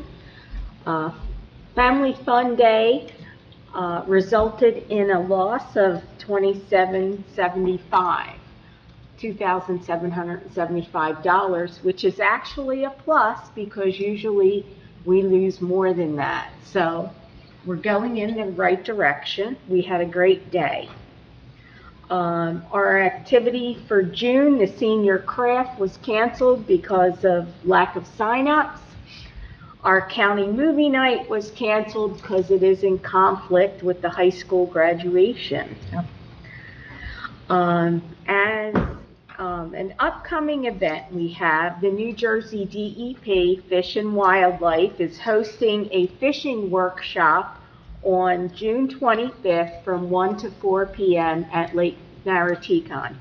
They can accommodate about 15 children between, between 10 and like 16. And again, that is a free program put on by the NJDEP. As similar to past years, there are no events or meetings in July or August. That's when we take a break. We are going to focus on increasing our membership. We recently had one member resign from Woolwich, and so we have currently 2 openings on the committee for Woolwich and 3 for Sweetsboro. So we need to re-staff our volunteers. And that's all. Okay, any questions for Committeewoman Williams? All right, Committeewoman Minos. May's trash and recycling summary. There were 53 extra cardboard collections for the month of May. There were 179 metal collections scheduled, which was the equivalent of 3.43 tons, equaling $424.40 received. There were 304 bulk collections, which was the equivalent of 22.57 tons. That's a lot. All right, any questions? All right, Deputy Mayor. All righty, so we'll start with the Environmental Commission. So to begin, I just lost my notes. The Environmental Commission held a cleanup of Tranquility Trail on May 31st. As a part of partnering with Clean Communities, we received a grant of $500 for that work. So that was multiple volunteers on the commission, as well as some of the students at Kingsway. We just completed working with the Sweetsboro Woolwich School District on plastic collection for the Trex Challenge. This is where we help recycle 1,000 pounds of plastic, and then we get a bench. So the bench is going to the school. The Environmental Commission has signed up themselves, so we have another year to collect plastic. So all that plastic everyone likes to put in their recycling cans, please go ahead and bring it to the township building or find one of the drop boxes at the schools so that we can get a bench. The Environmental Commission did apply for a grant to help create a pollinator garden at the auction park, but we did not get the grant this year, so we'll try again. Projects to be aware of, particularly if you're a business owner in Sweetsboro or Woolwich, the Environmental Commission is looking to install bike racks at businesses, ideally identifying ones that want to partner, but the cost of a bike rack is actually considerably less than I would have anticipated, considering the cost of everything, so the Commission may be able to use their own funds to purchase them. A single bike average cost is $183, and a multiple bike was $477. What? And this is the first time in government that I've seen something with that few figures in the dollar amount. So That sounds like it's a recreational, not a commercial grade.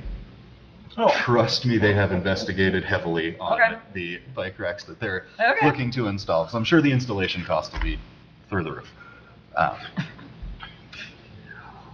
All right. Commission was present at Fun Day, and I'm going to go with that. On the school side, so yes, here's your question, Deputy Chief. So the Sweetsboro Woolwich School District has opted to remove busing for the Villages at Weatherby neighborhood. I've received a lot of questions about the logistics of this.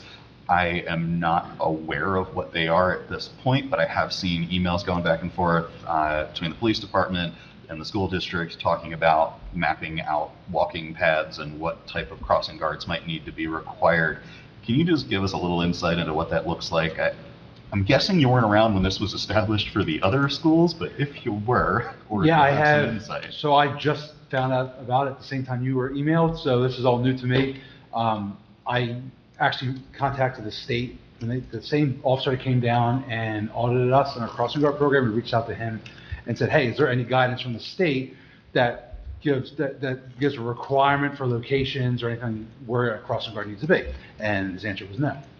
It's mainly for highly congested locations. That's why there's so many along Kings Highway in Sweetsboro.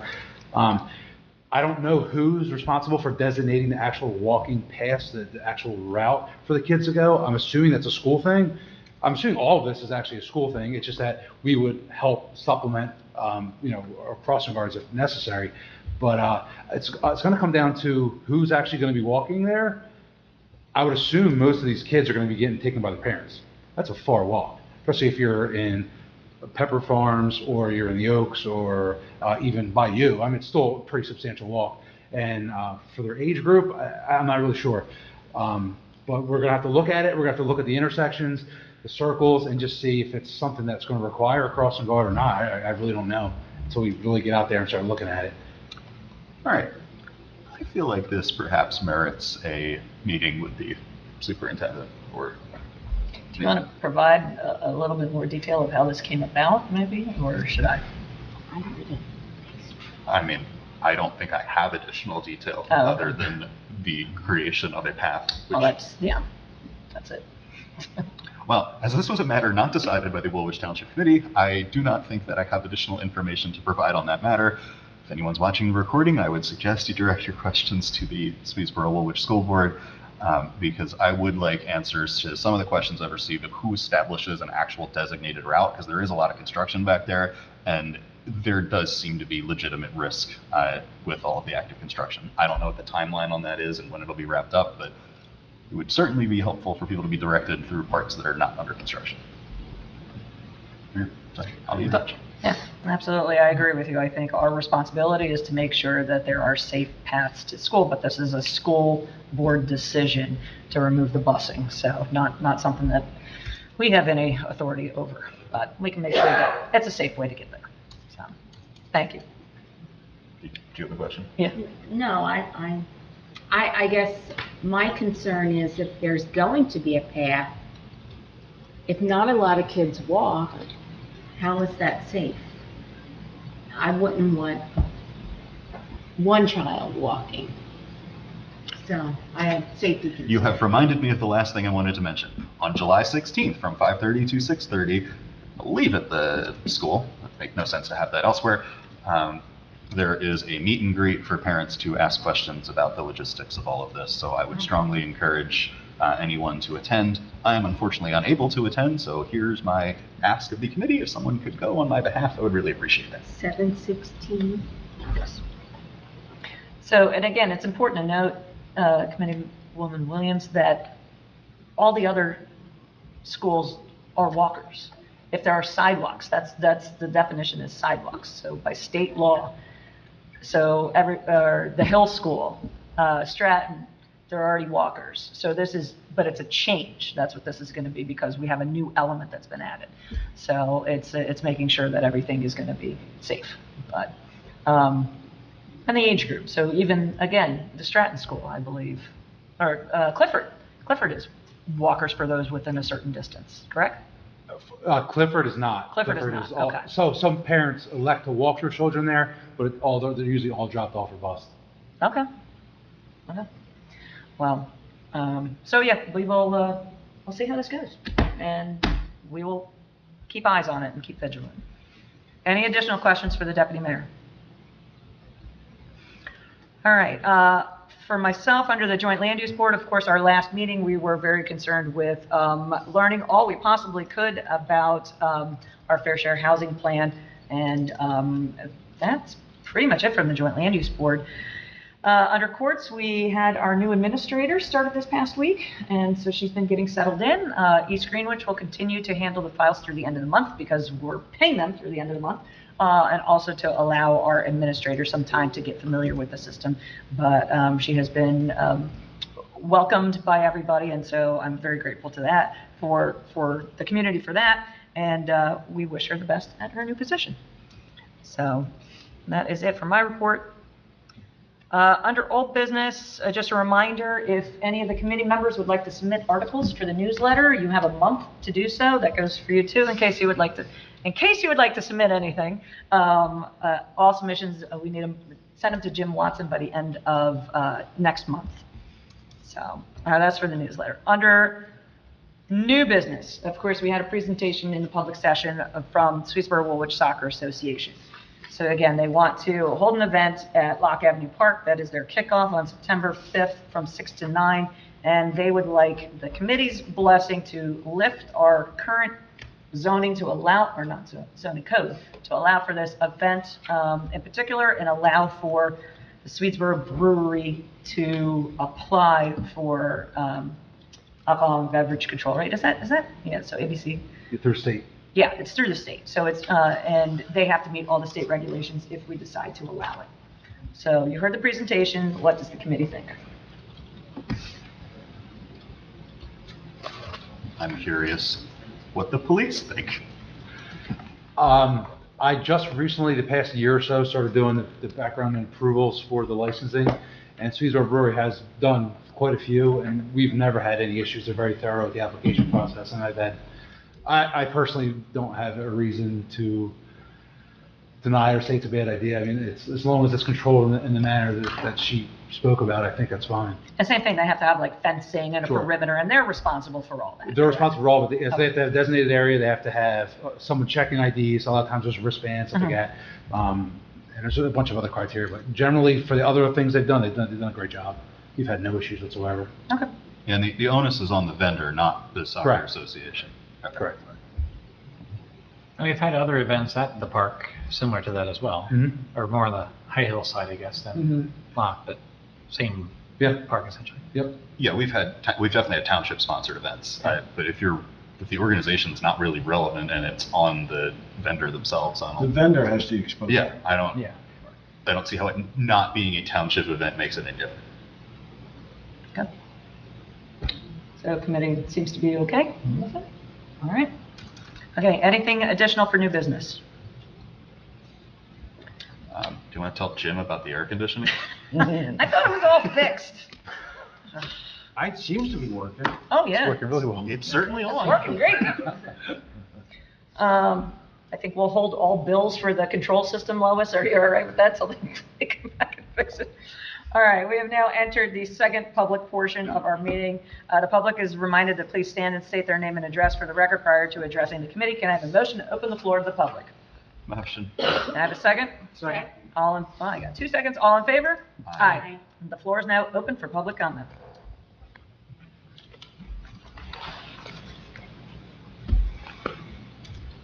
Jordan Snump, 10 Wilshire Boulevard. I heard a lot about the affordable housing. Isn't one component of affordable housing being able to walk in the general area, whether it be school close by or shopping, so that sidewalks will be affordable to allow that?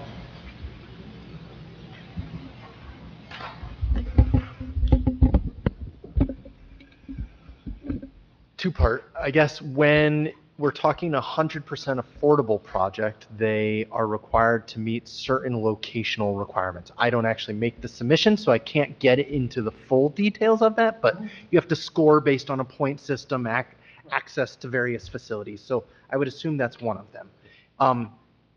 In an inclusionary project, that would be a township-driven thing.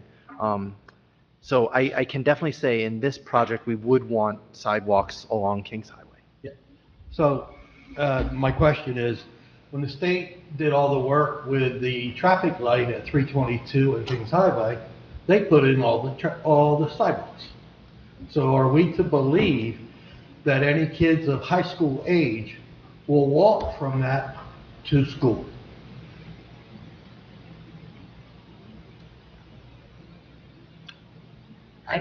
I think we're providing them an opportunity by having the sidewalks there, whether they choose to or not. Okay. What I'm getting at is Kingsway High School and junior high would be able to say, we're not supplying buses for there because you have your affordability to walk. Well, correct, and that's what they're going to be doing for Kings Meadow, which is just north of them. There are internal sidewalks and also external sidewalks. Right. Just like there was supposed to be one out here at the Stratton School for there, and that hasn't been finished yet. So for that development, so they can walk to the Stratton School. The Harper School. Question I have, anybody that's had new development knows what it is to dig in their ground and say, where the hell's the topsoil? And the rumor you always get is developers sell the topsoil. I guess my question is, with the park being built and we have water problem in the old park and topsoil drains better than subsoil, is any of the topsoil for our park areas deemed to be removed from the construction? So, Mark, if you want to speak to this, otherwise, we know that everything has to meet the Gloucester County soils. Understand? Yeah. Understand that. But I mean, you see new housing, you go out to dig for flowers in your yard, you go down 2 inches, topsoil's done, you got clay. Well, there was a farm before it became a development. So I'm hoping we don't ship out good topsoil that will be used to drain our fields, and we don't have a water problem in our fields. Well, I think the DEP with the 10 basins that we're going to have has made sure that we have a spot for any water to go, but I hear your point. I mean, can the engineer speak to how there is not a concerted effort at the moment to remove topsoil? I'll assume we're not doing that, but you can confirm. I don't know off the top of my head. I can double check, but I do know in terms of stormwater management and runoff, that has been more than calculated for in the design with the basins, the irrigation system, the stormwater system that we're going to be installing. So I know from that perspective, that's been well designed and well accounted for. And last question, are there cameras at the park? Yes. And the reason I ask is, I get concerned when you see things that are built for the community and they're misused. I couldn't do anything in time at the pickleball. There was a father and 2 kids out there playing tag, jumping the nets and riding bicycles around. But there's nothing I can do. By the time I call the police, they're gone. And I've heard this said by the police force, if I can't identify them, it didn't happen. So, but I'm hoping that a camera can identify them, something can happen. Today, over at the park, there was a kid riding his mini bike all over the fields. Raining, wet, 2 kids on it. When they saw me coming down the center, he went out the back and away he went. No sense in me calling the police. Nothing would happen. So my question is, if there's cameras, are we picking up these type of things? And should we elect to have cameras, whether it be the hunting style cameras that just take a picture? Should we be putting them in our community assets? Well, I could defer to the police as far as it, but we do have cameras inside the park, and I think what you're talking about is having someone monitor them 24/7. I believe the cameras are there more as preventative so that we could, when there is an incident reported. So like if you went to the park and you saw something happen, you could very easily send an email to the chief or to the deputy chief because it's already transpired, there's nothing active. And you say, I was at the park at this time, this is the field, this is what I saw, and then they could review the footage. So we plan on expanding our camera network to the new section of the park. But I believe that what you're talking about could be achieved with a review, since it's not immediate. If you see something immediate, then you should call the police. But we do have the mechanisms in place. Thank you. Do we have a camera on the pickleball court? We do not currently. We have a quote, and we have funds from the development or the developer to install. We just need to discuss that. So I just need to bring the quote to the committee just so everyone's aware, but the funds are available through the development fund. Okay, thank you. And that would be wireless, similar to the ones at the park. The chief is one who designed it, basically doing the same system as the park. So Okay. I would assume yes. Okay. All right, then we'll look forward to that. All right, seeing no one else from the public come forward, motion to close. Motion. Second. Motion and a second, all in favor? Aye. Aye. And can I have a motion to approve minutes dated May 19th, regular and executive minutes, and June 2nd, regular minutes? Motion. Second. I have a motion and a second. Sorry, can I have an all in favor? Aye. Aye. And can I have a motion to approve the bills and purchase orders as submitted? Motion. I have a second? Second. All right, any questions, removals, and roll call, please. Committeeman Frederick. Yes, abstain Verizon bills. Committeewoman Minhas. Yes. Committeewoman Williams. Yes. Deputy Mayor Nocentino. Yes. Mayor Mathias. Yes. And can I have a motion to adjourn? Motion. I have a second? Second. 2 seconds, and all in favor? Aye. Aye. We are adjourned. And again, reminder, our next meeting is July 21st at 6:30. Thank you, Jessica. We're now putting our next meetings on the agenda. Very well. Silence.